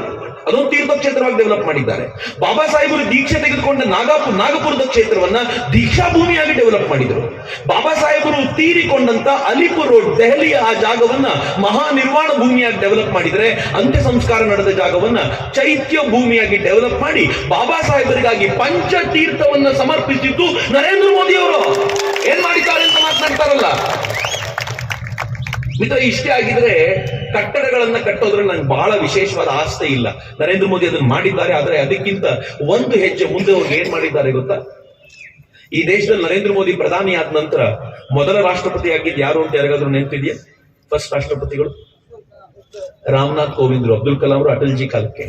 ರಾಮನಾಥ್ ಕೋವಿಂದ್ರು ಮೊದಲ ರಾಷ್ಟ್ರಪತಿ. ನಾನು ಯಾವತ್ತೂ ಜಾತಿ ಬಗ್ಗೆ ಮಾತಾಡಲ್ಲ ರೀ. ನನಗೆ ಅತ್ಯಂತ ಇಷ್ಟವೇ ಆಗದೆ ಇರುವಂತ, ನಾನು ಬಹಳ ದ್ವೇಷಿಸುವ ಸಂಗತಿ ಜಾತಿ ಬಗ್ಗೆ ಮಾತನಾಡೋದು. ಆದ್ರೆ ಇವತ್ತೊಂದಿನ ಕ್ಷಮಿಸ್ಬಿಡಿ ನನಗೆ, ನಾನು ಇದನ್ನ ಹೇಳ್ಬೇಕು ನಿಮ್ಗೆ. ರಾಮನಾಥ್ ಕೋವಿಂದ್ರು ಯಾರು ಗೊತ್ತೇನ್ರಿ? ಶೆಡ್ಯೂಲ್ಡ್ ಕಾಸ್ಟ್ಗೆ ಸೇರಿದ ಅತ್ಯಂತ ಪ್ರತಿಭಾವಂತರೊಬ್ಬರನ್ನು ಹುಡುಕಿಕೊಂಡು ಬಂದು ನರೇಂದ್ರ ಮೋದಿ ಅವರ ಆ ಜಾಗದಲ್ಲಿ ಕೂರಿಸಿ ಏನ್ ಮಾಡಿದ್ರು ಗೊತ್ತಾ? ಇಡೀ ದೇಶದ ಜನ ಗೌರವದಿಂದ ತಲೆಬಾಗುವಂತೆ ಮಾಡಿದ್ರಲ್ಲ, ಇದು ನರೇಂದ್ರ ಮೋದಿ ಅವರು ಕೊಟ್ಟ ಸಂದೇಶ. ಹೊಸ ಭಾರತ ಹೇಗಿರಬೇಕು ಅಂತ ಕೊಟ್ಟಂತ ಸಂದೇಶ. ಈಗಲಾದ್ರೂ ಯಾರ್ರಿ ಈ ದೇಶದಲ್ಲಿ ಮಹಿಳೆಯರಿಗೆ ಬೆಲೆ ಇಲ್ಲ, ಈ ದೇಶದಲ್ಲಿ ಶೆಡ್ಯೂಲ್ಡ್ ಟ್ರೈಬರಿಗೆ ಬೆಲೆ ಇಲ್ಲ ಅಂತ ಹೇಳ್ಬೇಕಾದ್ರೆ ಶೆಡ್ಯೂಲ್ಡ್ ಟ್ರೈಬಿನ ಹೆಣ್ಣು ಮಗಳನ್ನೇ ಕರ್ಕೊಂಡು ಬಂದಲ್ಲಿ ಕೂರಿಸಿ ಇಡೀ ದೇಶ ಗೌರವದಿಂದ ತಲೆಬಾಗುವಂತೆ ಮಾಡಿದ್ರಲ್ಲ, ಏನ್ ಸಂದೇಶ ಕೊಟ್ಟಿದ್ದು ನರೇಂದ್ರ ಮೋದಿ ಅವರು? ರಾಷ್ಟ್ರಪತಿ ರೀ ಹೆಣ್ಣು ಮಗಳು. ನರೇಂದ್ರ ಮೋದಿ ಅವರ ಕಾಲದಲ್ಲಿ ಹೆಣ್ಣು ಮಕ್ಕಳ ಗೌರವ ಯಾರಾದ್ರೂ ತಾಯಿಯನ್ನು ಬಹಳ ಹೆಮ್ಮೆ ಪಡಬೇಕು, ಇದು ಯಾವತ್ತೂ ಬಂದಿರಲಿಲ್ಲ. ನರೇಂದ್ರ ಮೋದಿ ಅವರ ಕಾಲದಲ್ಲಿ ಹೆಣ್ಣು ಮಗಳಿಗೆ ಗೌರವ ಎಂತದ್ದು ಅಂತಂದ್ರೆ, ಈ ದೇಶದ ಅತ್ಯಂತ ಪ್ರಮುಖವಾಗಿರುವಂತ ಪೋರ್ಟ್ಫೋಲಿಯೋ, ಮಂತ್ರಿಗಿರಿ, ಹಣಕಾಸು ಸಚಿವೆ ಒಂದು ಹೆಣ್ಣು ಮಗಳು. ಆಕೆ ಬಂದಾಗ ಎಲ್ಲರೂ ಆಡ್ಕೊಂಡಿದ್ರು ಈಕೆ ಏನ್ ಮಾಡ್ತಾಳೆ ಅಂತ. ಆಕೆಯ ಕಾಲಕ್ಕೆ ಜಗತ್ತಿನ 5ನೇ ಶ್ರೀಮಂತ ರಾಷ್ಟ್ರ ಆಯ್ತು. ಬರೆದಿಟ್ಕೊಳ್ಳಿ, ಆಕೆಯ ಕಾಲಕ್ಕೆ ಜಗತ್ತಿನ 3ನೇ ಶ್ರೀಮಂತ ರಾಷ್ಟ್ರವಾಗಿ ಭಾರತ ನಿರ್ಮಾಣಗೊಳ್ಳುತ್ತೆ ಒಂದು ಹೆಣ್ಮಗಳ ಕೈಯಲ್ಲಿ. ಈ ದೇಶದ ಹಣಕಾಸು ಆರ್ಥಿಕ ಸ್ಥಿತಿಗತಿಯನ್ನು ನರೇಂದ್ರ ಮೋದಿ ಕೈಲಿಟ್ಟಿದ್ದು ಅಂದ್ರೆ ಅವ್ರು ಕೊಟ್ಟಂತ ಆ ಅವಕಾಶಗಳಿದೆಯಲ್ಲ ಅತ್ಯದ್ಭುತವಾದ್ದು. ಮತ್ತೆ ಎಲ್ಲವನ್ನು ಹೇಗೆ ನಿಭಾಯಿಸಿದ್ರು ಅಂತಂದ್ರೆ ನರೇಂದ್ರ ಮೋದಿ ಅವರು ಒಂದು ಗೌರವ ಹುಟ್ಟುವಂತ ಕೆಲಸ ಮಾಡಿದ್ರು. ನಾನಿನ್ನು ಅವ್ರ ಪರಿಚಯದಲ್ಲಿದ್ದೀನಿ, ಪರಿಚಯ ಇಲ್ಲಿಗೆ ಮುಗಲಿಲ್ಲ. ನೀವೆಲ್ಲರೂ 12 ವರ್ಷ ಮುಖ್ಯಮಂತ್ರಿ, 10 ವರ್ಷ ಪ್ರಧಾನಮಂತ್ರಿಯಾಗಿ ಒಂದೇ ಒಂದು ಭ್ರಷ್ಟಾಚಾರ ಆರೋಪವಿರದ ಈ ದೇಶದ ಮೊದಲ ಪ್ರಧಾನಿ ಅಂತ ಯಾರಾದ್ರೂ ಇದ್ರೆ ಅದು ನರೇಂದ್ರ ಮೋದಿ. ಒಂದು ಭ್ರಷ್ಟಾಚಾರದ ಆರೋಪ ಇಲ್ಲ. ಕಾಂಗ್ರೆಸ್ಸಿಗರು ಯಾರ್ಯಾರ ಮೇಲೋ ಏನ್ ಬೇಕಿದ್ರು ಆರೋಪ ಮಾಡ್ತಾರೆ, ಆರೋಪ ಮಾಡಿ ಜೀರ್ಣಿಸ್ಕೊಳ್ತಾರೆ. ಇವತ್ತು ಕಳೆದ ಇದರಲ್ಲಿ ಕರ್ನಾಟಕದ ಗವರ್ಮೆಂಟ್ ಮೇಲೆ 40% ಆರೋಪ ಮಾಡಿದ್ರು. ಇವತ್ತು ಸುಳ್ಳು ಅಂತ ಎಲ್ಲರೂ ಹೇಳ್ತಾರೆ. ಹೇಳಿದ್ಮೇಲೆ ಕಾಂಗ್ರೆಸ್ ಜೀವನ ಮಾಡ್ಕೊಂಡು ಅಧಿಕಾರಕ್ಕೂ ಬಂತು. ನರೇಂದ್ರ ಮೋದಿ ಮೇಲೆ ಒಂದು ಸುಳ್ಳು ಹೇಳಿ ಬರ್ಲಿ ನೋಡೋಣ. ಅಡ್ಡ ನುಂಗ್ಬಿಡ್ತಾರ. ಅವ್ರು ನುಂಗ್ಬೇಕು ಅಂತಿಲ್ಲ, ಜನ ನುಂಗ್ತಾರೆ. ಯಾಕಂದ್ರೆ ಜನಕ್ಕೆ ಗೊತ್ತಿದೆ ನರೇಂದ್ರ ಮೋದಿ ಎಂತ ಪ್ರಾಮಾಣಿಕ ಅಂತ. 22 ವರ್ಷಗಳಲ್ಲಿ ಒಂದು ಆರೋಪ ಇಲ್ಲ. ಕಾಂಗ್ರೆಸ್ ಇದ್ದಾಗ ಹೆಂಗಿತ್ತು ಗೊತ್ತೇನ್ರಿ? ಇಲ್ಲಿ ಇಂಗ್ಲಿಷ್ ಮೀಡಿಯಂ ಹೋಗೋ ಮಕ್ಕಳ ತಾಯಂದ್ರಿಗೆ ಗೊತ್ತಿರುತ್ತೆ. A for apple, B for ball, C for cat, D for dog ಅಂತ ಇತ್ತಲ್ಲ. ಕಾಂಗ್ರೆಸ್ ನ ಗವರ್ಮೆಂಟ್ ಅಲ್ಲಿ change ಆಗ್ಬಿಟ್ಟಿರ್ತದೆ. A for Aadhar scam, B for Beaufort scam, C for coal CWG scam, D for ಒಂದೊಂದು scam ಅದು, D for E for ಎಲ್ಲ ಒಂದೊಂದು scam, up to Z ವರೆಗೂ ಅವ್ರ ಸ್ಕ್ಯಾಮ್ ಇತ್ತು. ಅವ್ರು ಯಾವ ತರದ ಸ್ಕ್ಯಾಮ್ ಮಾಡಿದ್ರು ಅಂತಂದ್ರೆ ಒಂದಾದ್ಮೇಲೆ ಒಂದು ಆ ಸ್ಕ್ಯಾಮ್ಗಳಲ್ಲಿ ಅವ್ರು ಕಳೆದು ಹೋಗ್ಬಿಟ್ಟಿದ್ರು. ಕಾಂಗ್ರೆಸ್ಸಿನ ಕಾಲದಲ್ಲಿ ಲೂಟಿ ಆಗಿದ್ದು ಲೆಕ್ಕವಿಲ್ಲದಷ್ಟು. ಆದ್ರೆ ನರೇಂದ್ರ ಮೋದಿ ಬಂದ ನಂತರ ಈ ಲೂಟಿಯ ಒಂದೇ ಒಂದು ಆರೋಪ ಅವ್ರ ಮೇಲಿಲ್ಲ. ಫೈನ್, ಇದನ್ ಬಿಡಿ. ನಾನು ಫೈನಲ್ ಆಗಿ ಒಂದು ಮಾತನ್ನು ಹೇಳಬೇಕು. ನರೇಂದ್ರ ಮೋದಿ ನನಗೆ ಯಾಕೆ ಇಷ್ಟ ಆಗ್ತಾರೆ, ನರೇಂದ್ರ ದೇಶ ಯಾಕೆ ಇಷ್ಟಪಡತ್ತೆ ಅಂತಂದ್ರೆ ಒಂದೇ ಮಾತು ನಿಮ್ಮನ್ನು ಕೇಳಬೇಕು ಮಿತ್ರರೇ. ರಾಹುಲ್ ಗಾಂಧಿಯ ತಂದೆ ಯಾರು? ರಾಜೀವ್ ಗಾಂಧಿ. ರಾಹುಲ್ ಗಾಂಧಿಯ ಅಜ್ಜಿ ಯಾರು? ಇಂದಿರಾ ಗಾಂಧಿ. ರಾಹುಲ್ ಗಾಂಧಿಯ ಮುತ್ತಾತ ಯಾರು? ಜವಾಹರ್ಲಾಲ್ ನೆಹರು. ರಾಹುಲ್ ಗಾಂಧಿಯ ಸೋದರಿ ಯಾರು? ಪ್ರಿಯಾಂಕಾ ವಾಡ್ರಾ. ರಾಹುಲ್ ಗಾಂಧಿಯ ಭಾವ ಯಾರು? ರಾಬರ್ಟ್ ವಾಡ್ರಾ. ಏನ್ರಿ ಎಲ್ಲ ಗೊತ್ತು, ಇಡೀ ಜಾತಕ ಗೊತ್ತಿದೆ ಅವರು. ನರೇಂದ್ರ ಮೋದಿ ತಂದೆ ಹೆಸರು ಗೊತ್ತಾ ಅಂತ ಕೇಳಿದ್ರೆ 90% ಜನರಿಗೆ ಯಾರಿಗೂ ಗೊತ್ತಿಲ್ಲ. ಗೊತ್ತಿದ್ರು ಯಾಕೆ ಅಂತಂದ್ರೆ 5 ಬಾರಿ ಈ ಪುಣ್ಯಾತ್ಮ ಅವ್ರ ತಂದೆ ಹೆಸರು ಹೇಳಿದ್ದಾನೆ. ಯಾವಾಗ ಗೊತ್ತಾ? 3 ಬಾರಿ ಮುಖ್ಯಮಂತ್ರಿಯಾಗಿ ಪ್ರಮಾಣವಚನ ಸ್ವೀಕರಿಸುವಾಗ, 2 ಬಾರಿ ಪ್ರಧಾನಮಂತ್ರಿಯಾಗಿ ಪ್ರಮಾಣವಚನ ಸ್ವೀಕರಿಸುವಾಗ ನರೇಂದ್ರ ದಾಮೋದರ ದಾಸ್ ಮೋದಿ ಅಂತ ಹೇಳಿದ್ದಾರೆ ಬಿಟ್ರೆ ಇನ್ಯಾವಾಗ ತಂದೆ ಹೆಸರು ತಗೊಂಬಂದಿದ್ದಾನ್ರಿ ಪುಣ್ಯಾತ್ಮ. ಇಲ್ಲಿ ತುಂಬಾ ಜನ ಬಿಜೆಪಿಯವರು ಇರ್ಬೋದು, ತುಂಬಾ ಜನ ನರೇಂದ್ರ ಮೋದಿ ಭಕ್ತರಿರ್ಬೋದು, ನನ್ನನ್ನು ಒಳಗೊಂಡಂತೆ. ನಾನು ನಿಮ್ಮನ್ನು ಒಂದೇ ಒಂದು ಪ್ರಶ್ನೆ ಇಲ್ಲಿ ಕೇಳಬೇಕು ಮಿತ್ರರೇ. ನರೇಂದ್ರ ಮೋದಿ ಅವರ ತಂದೆ ತಾಯಿ ಎಲ್ಲ ಬಿಡಿ, ನರೇಂದ್ರ ಮೋದಿ ಅವ್ರಿಗೆ ಎಷ್ಟು ಜನ ಅಣ್ಣ ತಮ್ಮಂದ್ರೆ, ಎಷ್ಟು ಜನ ಅಕ್ಕ ತಂಗಿರು ಅಂತ ಯಾರಿಗಾದ್ರೂ ಗೊತ್ತಾ ಅಂತ ಕೇಳಿದ್ರೆ 99% ಜನ ಗೊತ್ತಿಲ್ಲ. ನಾನು 1 ತಿಂಗಳ ಹಿಂದೆ ಅದಕ್ಕೊಂದು ಪುಟ್ಟ ಪ್ರಯತ್ನ ಮಾಡಿ ಹುಡುಕಾಡೋಣ ಅಂತ ನೋಡಿದೆ. ಅವರೊಟ್ಟು 6 ಜನ ಅಣ್ಣ ತಮ್ಮಂದ್ರು, ಒಬ್ಬಳು ತಂಗಿ. ಅದ್ರಲ್ಲಿ ಮೊದಲನೇವರು ಸೋಂಭಾಯಿ ಅಂತ. ಸೋಂಭಾಯಿ ಏನ್ ಮಾಡ್ತಾರೆ ಗೊತ್ತಾ? ಅವರೊಂದು ವೃದ್ಧಾಶ್ರಮ ನಡೆಸ್ತಾರೆ, ತುಂಬಾ ಸಾಮಾನ್ಯವಾದ ಮನುಷ್ಯ. 2ನೇವರು ಅಮೃತ್ ಭಾಯಿ ಒಂದು ಫಿಟ್ಟರ್ ಕಂಪನಿ, ಒಂದು ಕಂಪನಿಯಲ್ಲಿ ಫಿಟ್ಟರ್ ಆಗಿ ಕೆಲಸ ಮಾಡ್ತಿದ್ದವರು, ರಿಟೈರ್ ಆಗಿದ್ದಾರೆ. 3ನೇವರು ಯಾರು ಗೊತ್ತು? ಪ್ರಧಾನಮಂತ್ರಿ. ನೋಡ್ರಿ ಹೆಂಗಿದೆ. 4ನೇವರು ಪ್ರಹ್ಲಾದ್ ಮೋದಿ ಅಂತ. ಏನ್ ಮಾಡ್ತಿದ್ದಾರೆ ಗೊತ್ತಾ? ಈಗಲೂ ಒಂದು ರೇಷನ್ ಅಂಗಡಿ ಇಟ್ಕೊಂಡಿದ್ದಾರೆ. 5ನೇವಳು ವಸಂತಿಬೆನ್ ಮೋದಿ ಅಂತ. ಆಕೆಗೆ ಮದುವೆ ಆಗಿದೆ, ಆಕೆ ಮಕ್ಕಳ ಡೀಟೇಲ್ ಹುಡುಕಿದ್ರು ಸಿಗ್ಲಿಲ್ಲ ನನಗೆ. 6ನೇವ್ರು ಯಾರು ಅಂದ್ರೆ ಪಂಕಜ್ ಭಾಯಿ ಮೋದಿ. ಅವರೊಬ್ಬರಿಗೆ ಸರ್ಕಾರಿ ನೌಕರಿ ಇರೋದು. ಒಂದಿನ ಒಂದು ಕಾರ್ಯಕ್ರಮಕ್ಕೆ ಸೋಮಭಾಯಿ ಮೋದಿನ ಕರೆಸಿದ್ರು. ಅವ್ರ ಕಾರ್ಯಕ್ರಮದಲ್ಲಿ ಕೂತಿದ್ರು. ಈ ನಿರೂಪಕರಿಗೆ ಸ್ವಲ್ಪ ಸ್ವಲ್ಪ ಉತ್ಸಾಹ ಜಾಸ್ತಿ ಅಲ್ಲ. ಅವ್ರು ಮಾತಾಡ್ತಾ ಹೇಳಿದ್ರು, ಇವತ್ತು ಬಂದಿರುವಂತ ಸೋಮಬಾಯಿ ಯಾರು ಗೊತ್ತಾ, ಅವರು ನರೇಂದ್ರ ಭಾಯಿ ಮೋದಿ ಅವರ ಅಣ್ಣ ಅಂದ್ರು. ಜನ ಗುಸು ಗುಸು ಗುಸು ಮಾತಾಡೋದು ಶುರು ಮಾಡಿದ್ರು. ಯಾರಪ್ಪ ನೋಡೋಣ ಅಂತ ಜಾಗದಿಂದ ಎದ್ರು. ಎಲ್ಲ ಗಲಾಟೆ ಎಲ್ಲ ಶುರುವಾಯ್ತು. ಅಣ್ಣ ಎದ್ ಬಂದ್ಬಿಟ್ರು, ಎಲ್ಲ ಕೂತ್ಕೊಳ್ಳಿ ಒಂದ್ ನಿಮಿಷ, ನಾನು ನರೇಂದ್ರ ಮೋದಿ ಅವರ ಅಣ್ಣ, ಪ್ರಧಾನಮಂತ್ರಿ ನರೇಂದ್ರ ಮೋದಿ ಅವರ ಅಣ್ಣ ಅಲ್ಲ. ಮೊದಲನೇದು. ಎರಡನೇದು ಏನಂದ್ರು ಗೊತ್ತಾ, ನನಗೂ ಮತ್ತು ಪ್ರಧಾನಮಂತ್ರಿ ನರೇಂದ್ರ ಮೋದಿ ಅವರ ನಡುವೆ ಒಂದು ಪರದೆ ಇದೆ. ಈ ಪರದೆ ನಿಮಗ್ ಕಾಣಿಸಲ್ಲ, ನನಗ್ ಕಾಣಿಸುತ್ತೆ. 2 ವರ್ಷ ಆಯ್ತು ಅವನ್ ಮುಖ ನೋಡಿ ನಾನು, ಅವನ್ ಯಾವತ್ತೂ ನಮ್ಮ ಮನೆಗ್ ಬರದೇ ಇಲ್ಲ ಅಂದ್ರು. ಮೂರನೇದು ಏನಂದ್ರು ಗೊತ್ತಾ, ಇವ್ರೊಬ್ಬರ ಮನೆಗೆ ಹೋಗ್ತಾರೆ, ಪಂಕಜ್ ಮನೆಗೆ ಒಂದು ಹೋಗ್ತಾರೆ. ನನ್ಗೂ ಕ್ಯೂರಿಯಾಸಿಟಿ ಜಾಸ್ತಿ ಇತ್ತು, ಯಾಕೆ ಪಂಕಜ್ ಮನೆಗೆ ಹೋಗ್ತಾರಪ್ಪ ಅಂತ ನೋಡಿದ್ರೆ ಏನ್ ಹೇಳ್ತಾರೆ ಗೊತ್ತಾ, ನಮ್ಮಮ್ಮ ಅವನ ಮನೆಯಲ್ಲೇ ಇರೋದ್ರಿಂದ ಅವ್ರು ನೋಡ್ಲಿಕ್ಕೆ ಆಗಾಗ ಬರ್ತಾನೆ ಬಿಟ್ರೆ ಇನ್ನು ಅವನ ಮನೆಗೂ ಅವ್ನು ಬರ್ಬೇಕಾದ್ ಏನಿಲ್ಲ ಅಂತ. ಆಮೇಲೆ ಏನ್ ಹೇಳಿದ್ರು ಅವರು ಅಂತಂದ್ರೆ, ಅವ್ನ್ ಮುಖ್ಯಮಂತ್ರಿ ಆಗ್ತಾನೆ ಅಂತ ಗೊತ್ತಾದಾಗ್ಲೇ ನಾವು ಅವ್ನಿಗೆ ಹೇಳಿದ್ವಿ, ನೀನ್ ಯಾವತ್ತೂ ನಮ್ಮ ಮನೆಗೆ ಬರ್ಬೇಕಾಗಿದ್ದಿಲ್ಲ, ನಮ್ಗಾಗಿ ಏನು ಮಾಡ್ಬೇಕಾಗಿದ್ದಿಲ್ಲ, ನಿನ್ನ ಪರಿವಾರ ಇದಲ್ಲ, ಈ ದೇಶದ ದೊಡ್ಡ ಪರಿವಾರ ನಿನ್ ಪರಿವಾರ, ನೀನ್ ನಮ್ ಬರ್ದೇ ಇದ್ರು ನಾವ್ ಯಾರು ಬೇಜಾರು ಮಾಡ್ಕೊಳಲ್ಲ ಅಂತ ಕಳಿಸ್ಬಿಟ್ವಿ ಅಂತ. ಏನ್ ಚಂದ ರೀ ಫ್ಯಾಮಿಲಿ.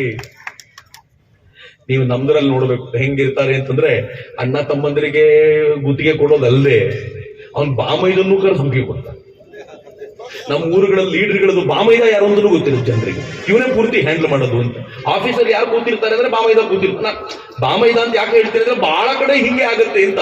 ಅಷ್ಟರ ಮಟ್ಟಿಗೆ ಪರಿವಾರವೇ ಇನ್ವಾಲ್ವ್ ಆಗಿರುವಂತದ್ದಿರುವಾಗ, ಪರಿವಾರದಿಂದ ದೂರ ಇದ್ದು 148 ಕೋಟಿ ಜನ ನನ್ನ ಪರಿವಾರ ಅಂತ ಹೇಳುವವರಿದ್ದಾರಲ್ಲ, ಅವರು ನನ್ನ ಪ್ರಧಾನಮಂತ್ರಿ ನರೇಂದ್ರ ಮೋದಿ ಅಂತ. ಆ ಕಾರಣಕ್ಕೆ ಅವ್ರು ಮತ್ತೊಮ್ಮೆ ಬೇಕು ಅಂತ ಹೇಳೋದು. ನಾನು ಹೀಗೆ ಪರಿಚಯ ಮಾಡಿಸುತ್ತಿರುವಂತ ಸಂಗತಿ ನಿಮ್ ಜೊತೆ ಹಂಚ್ಕೊಳ್ತೀನಿ ನಾನು. ಇದನ್ನ ಸ್ಟ್ರಿಂಗ್ ಆಫ್ ಪರ್ಲ್ಸ್ ಅಂತ ಕರೀತಾರೆ. ಪರ್ಲ್ ಅಂದ್ರೆ ಮುತ್ತು, ಸ್ಟ್ರಿಂಗ್ ಅಂದ್ರೆ ಹಾರ, ಮುತ್ತಿನ ಹಾರ ಅಂತ. ಚೀನಾದವರು ನಮ್ಗೊಂದು ಮುತ್ತಿನ ಹಾರ ಹಾಕಿದ್ದಾರೆ ಎಂತಿದ್ರೆ ಅರ್ಥ. ಆ ಚಿತ್ರದಲ್ಲಿ ನೋಡಿ, ಪಾಕಿಸ್ತಾನ ಅಂತ ಗ್ರೀನ್ ಕಲರ್ ಕಾಣುತ್ತಲ್ಲ, ಪಾಕಿಸ್ತಾನದಲ್ಲಿ ಚೀನಾ ಒಂದು ಬಂದರು ಮಾಡಿದೆ. ಅದನ್ನ ಗ್ವಾದಾರ್ ಪೋರ್ಟ್ ಅಂತ ಕರೀತಾರೆ, ಗ್ವಾದಾರ್ ಬಂದರು. ಈ ಬಂದರಲ್ಲಿ ಪಾಕಿಸ್ತಾನ ಏನ್ ಮಾಡಿದೆ ಗೊತ್ತಾ, ಚೆನ್ನಾಗಿ ಡೆವಲಪ್ ಮಾಡಿ ತಾನು ತನ್ನ ಹಡಗುಗಳನ್ನ ನಿಲ್ಸಿರ್ತೀನಿ. ಭಾರತದ ಗುಜರಾತ್ನಿಂದ ಯಾವ ಹಡಗು ಮೂವ್ಮೆಂಟ್ ಆದ್ರೂ ಅದ್ರ ಮೇಲೆ ಗಮನ ಇಟ್ಟಿರ್ತೀನಿ, ನಮ್ ಜೊತೆ ತಂಟೆ ಮಾಡಬೇಡಿ ಅಂತ ಎಚ್ಚರ ಕೊಡ್ಲಿಕ್ಕೆ. ಅದರ ಬಲಿ ಅಲ್ಲಿ ಮಾತ್ರ ಅಲ್ಲ, ಕೆಳಗಡೆ ಮಾಲ್ಡೀವ್ಸ್ ನಲ್ಲಿ ವ್ಯವಸ್ಥೆ ಮಾಡಿಟ್ಟಿದ್ದಾರೆ. ಶ್ರೀಲಂಕಾದ ಮೇಲೆ ತಮ್ಮ ಪ್ರಭಾವವನ್ನು ಇಟ್ಕೊಂಡು ಹಂಬನ್ ತೋಟ ಅನ್ನುವಂತ ಪೋರ್ಟ್ ನ ಬಂದರನ್ನ ಅಲ್ಲಿ ಡೆವಲಪ್ ಮಾಡ್ಕೊಂಡ್ರು. ಬಾಂಗ್ಲಾದೇಶದಲ್ಲಿ ಚಿತ್ತಗೋಂಗ್ ಪೋರ್ಟ್ ಅನ್ನು ಡೆವಲಪ್ ಮಾಡಿದ್ರು.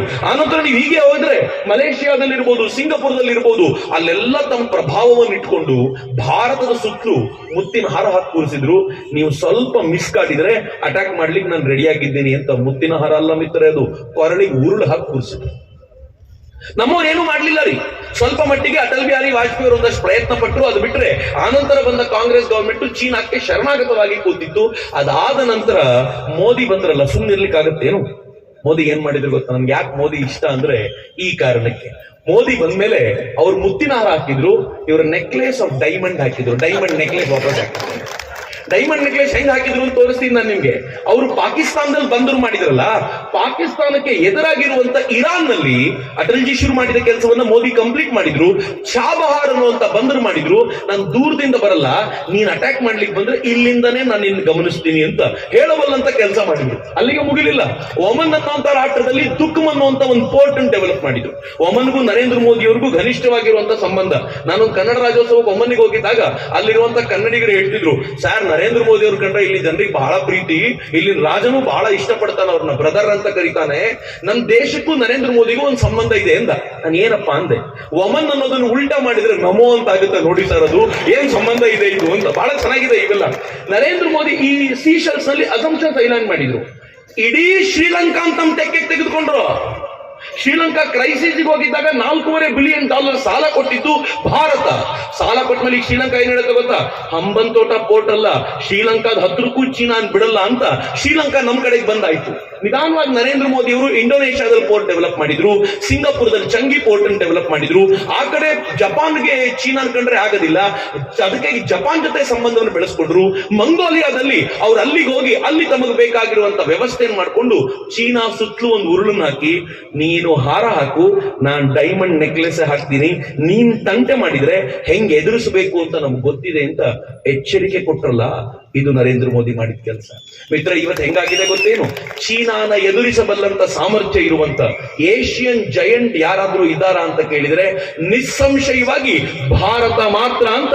ಇಡೀ ಜಗತ್ತು ನಮ್ಮ ಮೇಲೆ ರಿಲೈ ಆಗಬಲ್ಲಂತ ವ್ಯವಸ್ಥೆ ಮಾಡಿದ್ದು ನರೇಂದ್ರ ಮೋದಿ. ಆ ಕಾರಣಕ್ಕೆ ನಂಗೆ ನರೇಂದ್ರ ಮೋದಿ ಇಷ್ಟ ಆಗ್ತಾರೆ. ಇವತ್ತಾನೇ ಅಮೆರಿಕಾದ ಒಂದು ರಿಪೋರ್ಟ್ ಬಂದಿದೆ, ಗೊತ್ತಿಲ್ಲ ನನಗೆ ಹಿಂಗೆ ಆಗುತ್ತೋ ಇಲ್ವೋ ಅಂತ. ಅಮೆರಿಕ ಏನ್ ಹೇಳಿದೆ ಅಂತಂದ್ರೆ, ಸದ್ಯದಲ್ಲೇ ಚೀನಾ ಮತ್ತು ಭಾರತದ ಯುದ್ಧ ಆಗಬಹುದು ಅಂತ. ಆದ್ರೆ ಯುದ್ಧ ಯಾವತ್ತೂ ನಡೆಯಲ್ಲ. ಯಾಕೆ ಅಂತಂದ್ರೆ ಸಮಬಲ ಇದ್ರೆ ಯುದ್ಧ ನಡೆಯಲ್ಲ. ವೀಕ್ ಇದ್ದವ್ರ ಮೇಲೆ ಮಾತ್ರ ಮತ್ತೊಬ್ಬರು ಏರಿ ಬರೋದು. ಭಾರತ ಇವತ್ತು ಸಮಬಲವಾಗಿದೆ, ನೀನು ಬಾ ನಾನು ನೋಡ್ಕೋತೀವಿ ಅಂತ. ಎಲ್ಲಿವರೆಗೂ ಅಂತಂದ್ರೆ, ಕಳೆದ 3-4 ದಿನಗಳ ಹಿಂದೆ 10,000 ಜನ ಸೈನಿಕರನ್ನ ಚೀನಾ ಬಾರ್ಡರ್ ಅಲ್ಲಿ ಭಾರತ ಕರ್ಕೊಂಡೋಗಿ ನಿಲ್ಲಿಸಿ, ನೀನ್ ತಂಟೆ ಮಾಡಿದ್ರೆ ಸರಿಯಾದ ಉತ್ತರ ಕೊಡೋದು ನನಗೆ ಗೊತ್ತಿದೆ ಅಂತ ಹೇಳುವ ಮಟ್ಟಿಗೆ ನಾವು ನಿಂತಿದ್ದೀವಲ್ಲ, ಇದು ಹೊಸ ಸಂಗತಿ ಮಿತ್ರ. ಎಲ್ಲಿವರೆಗೂ ಅಂತಂದ್ರೆ, ಅಗ್ನಿ 5 ಮಿಸೈಲ್ 2 ದಿನಗಳ ಹಿಂದೆ ಆಗಿರುವಂತ ಟೆಸ್ಟಿಂಗು ಏನ್ ಗೊತ್ತೇನು? ಅಗ್ನಿ 5 ಮಿಸೈಲು ಹೊಸದಿದು. ಜಗತ್ನಲ್ಲಿ 5 ರಾಷ್ಟ್ರಗಳ ಬಳಿ ಮಾತ್ರ ಇರುವಂತ ಕೆಪಾಸಿಟಿಯಲ್ಲಿ ಒಂದು ರಾಷ್ಟ್ರ ಭಾರತ. ಒಂದು ಮಿಸೈಲ್ ಅಲ್ಲಿ ಒಂದು ವಾರೆಂಟ್ ಹೋಗುತ್ತೆ, ಅದು ಹೋಗಿ ಅಟ್ಯಾಕ್ ಮಾಡುತ್ತೆ. ಈಗ ನಾವೇನ್ ಮಿಸೈಲ್ ಹೊಸದಾಗಿ ತಯಾರು ಮಾಡಿದ್ದೀವೋ ಅದರಲ್ಲಿ ಒಂದು ಮಿಸೈಲ್ ಒಳಗೆ 10 ವಾರೆಂಟ್ ಅನ್ನು ಇಟ್ಟು ಒಂದೇ ಸಲಕ್ಕೆ 10 ಟಾರ್ಗೆಟ್ ಅನ್ನು ಹೊಡೆಯಬಲ್ಲಂತ ಸಾಮರ್ಥ್ಯ ಇರುವಂತ ಅಗ್ನಿ 5 ಮಿಸೈಲ್ ನ ಟೆಸ್ಟ್ ಮಾಡಲಾಗಿದೆ. ಜಗತ್ತಿನ 5 ರಾಷ್ಟ್ರಗಳ ಬಳಿ ಇರುವಂತ ಈ ಕೆಪಾಸಿಟಿಯಲ್ಲಿ ಒಂದು ಭಾರತ. ನರೇಂದ್ರ ಮೋದಿ ಭಾರತವನ್ನು ಹಂಗೆ ಡೆವಲಪ್ ಮಾಡಿದ್ದಾರೆ. ಹೆಂಗ್ ಬೇರೆಯವ್ರ ಕಣ್ಣು ಹಾಕ್ಲಿಕ್ಕೆ ಸಾಧ್ಯ? It is not possible. ನಂಗೆ ಬಹಳ ಜನ ಕೇಳ್ತಾರೆ, ನರೇಂದ್ರ ಮೋದಿ ಅವ್ರ ಬಗ್ಗೆ ಇಷ್ಟು ಹುಚ್ಚಿ ಆಗ್ತೀನಿ, ನಿಮಗೆ ದುಡ್ಡು ಕೊಡ್ತಾರ ನರೇಂದ್ರ ಮೋದಿ ಅಂತ. ತುಂಬಾ ಜನರಿಗೆ ಹಂಗ ಇದ್ದಾರೆ, ಚಕ್ರವರ್ತಿ ಇಷ್ಟೆಲ್ಲ ಯಾಕೆ ತಿರುಗಾಡ್ತಾನೆ, ದುಡ್ಡು ಕೊಡ್ತಾರ ನರೇಂದ್ರ ಮೋದಿ ಅಂತ. ನರೇಂದ್ರ ಮೋದಿ ಅಲ್ಲ ರೀ, ಬರ್ದಿಟ್ಕೊಳ್ಳಿ ಈ ಮಾತನ್ನ. ವೇದಿಕೆ ಮೇಲೆ ಇದ್ದಾರೆ, ಆಚಾರ್ಯರು ಇದ್ದಾರೆ, ಅವ್ರ ಎದುರುಗಡೆ ಹೇಳಲಿಕ್ಕೆ ಇಚ್ಛೆ ಪಡ್ತೀನಿ. ನರೇಂದ್ರ ಮೋದಿ ಅಲ್ಲ, ಲೋಕಲ್ ಲೀಡರ್ಗಳಿಂದಲೂ ಸ್ವಂತಕ್ಕೋಸ್ಕರ 1 ಪೈಸೆ ಇದುವರೆಗೂ ಪಡೆದಿಲ್ಲ ಅನ್ನುವಂತ ಧಿಮಾಕು ನನಗಿದೆ. ಯಾರಾದ್ರೂ ಬಂದ್ ಹೇಳಿ, ಯಾರಾದ್ರೂ ಕೊಟ್ಟಿದ್ದೀವಿ ಅಂತ ಹೇಳಿದ್ರು ಬಂದ್ ಹೇಳಿ. ನಾನು ಇನ್ನೂ ಒಂದು ಹೆಜ್ಜೆ ಮುಂದೆ ಹೋಗಿ ಹೇಳೋದಾದ್ರೆ, ಹೇಳ್ಬಾರ್ದು, ಎಲ್ರಿಗೂ ಈ ದಿಮಾಕು ಅನ್ಸ್ಬೋದು, ಚಕ್ರವರ್ತಿಗೆ ದುರಹಂಕಾರ ಅನ್ಸ್ಬೋದು, ದಯವಿಟ್ಟು ಕ್ಷಮಿಸಿ, ಇದನ್ನು ಹೇಳಲೇಬೇಕು ಅನ್ನೋ ಕಾರಣಕ್ಕೆ ಹೇಳ್ತೀನಿ. ತುಂಬಾ ಬಾರಿ ಪತ್ರಕರ್ತರು ಈ ಪ್ರಶ್ನೆ ಕೇಳ್ತಾರೆ. ಭದ್ರಾವತಿಯಲ್ಲಿ ಒಬ್ಬ ಪತ್ರಕರ್ತ ನಂಗೆ ಕೇಳ್ದ, ನರೇಂದ್ರ ಮೋದಿ ಅವ್ರಿಗೆ ಕ್ಯಾಶ್ ಕೊಡ್ತಾರೋ ಅಥವಾ ಡೈರೆಕ್ಟ್ ದುಡ್ಡು ಕೊಟ್ಬಿಡ್ತಾರೋ ಅಂತ, ಅಕೌಂಟಿಗೆ ಹಾಕ್ತಾರೋ ಅಂತ. ನನ್ಗೆ ನಗು ಬರುತ್ತಿರಲ್ಲ ಹಿಂಗೆ ಯೋಚನೆ ಮಾಡುವಾಗ. ಒಂದೇ ಮಾತು ಹೇಳಬಲ್ಲೆ ಮಿತ್ರರೇ, ಹೆಂಗ್ ಸ್ವೀಕಾರ ಮಾಡ್ತಿರೋ ಮಾಡಿ. ನನ್ನ ದುಡ್ಡಲ್ಲಿ ಕೊಂಡ್ಕೊಳ್ಬಹುದಾಗಿರುವಂತ ವ್ಯಕ್ತಿ ಇದುವರೆಗೂ ಹುಟ್ಟಿಲ್ಲ ಭೂಮಿ ಮೇಲೆ ಅಂತ ನಾನು ತುಂಬಾ ಧೈರ್ಯವಾಗಿ ಹೇಳಬಲ್ಲೆ. ಇದಕ್ಕಿಂತ ಹೆಚ್ಚೇನೂ ಇಲ್ಲ. ಆದ್ರೆ ನರೇಂದ್ರ ಮೋದಿ ಅವ್ರ ಮೇಲೆ ಇಷ್ಟು ಯಾಕ್ರಿ ಪ್ರೀತಿ?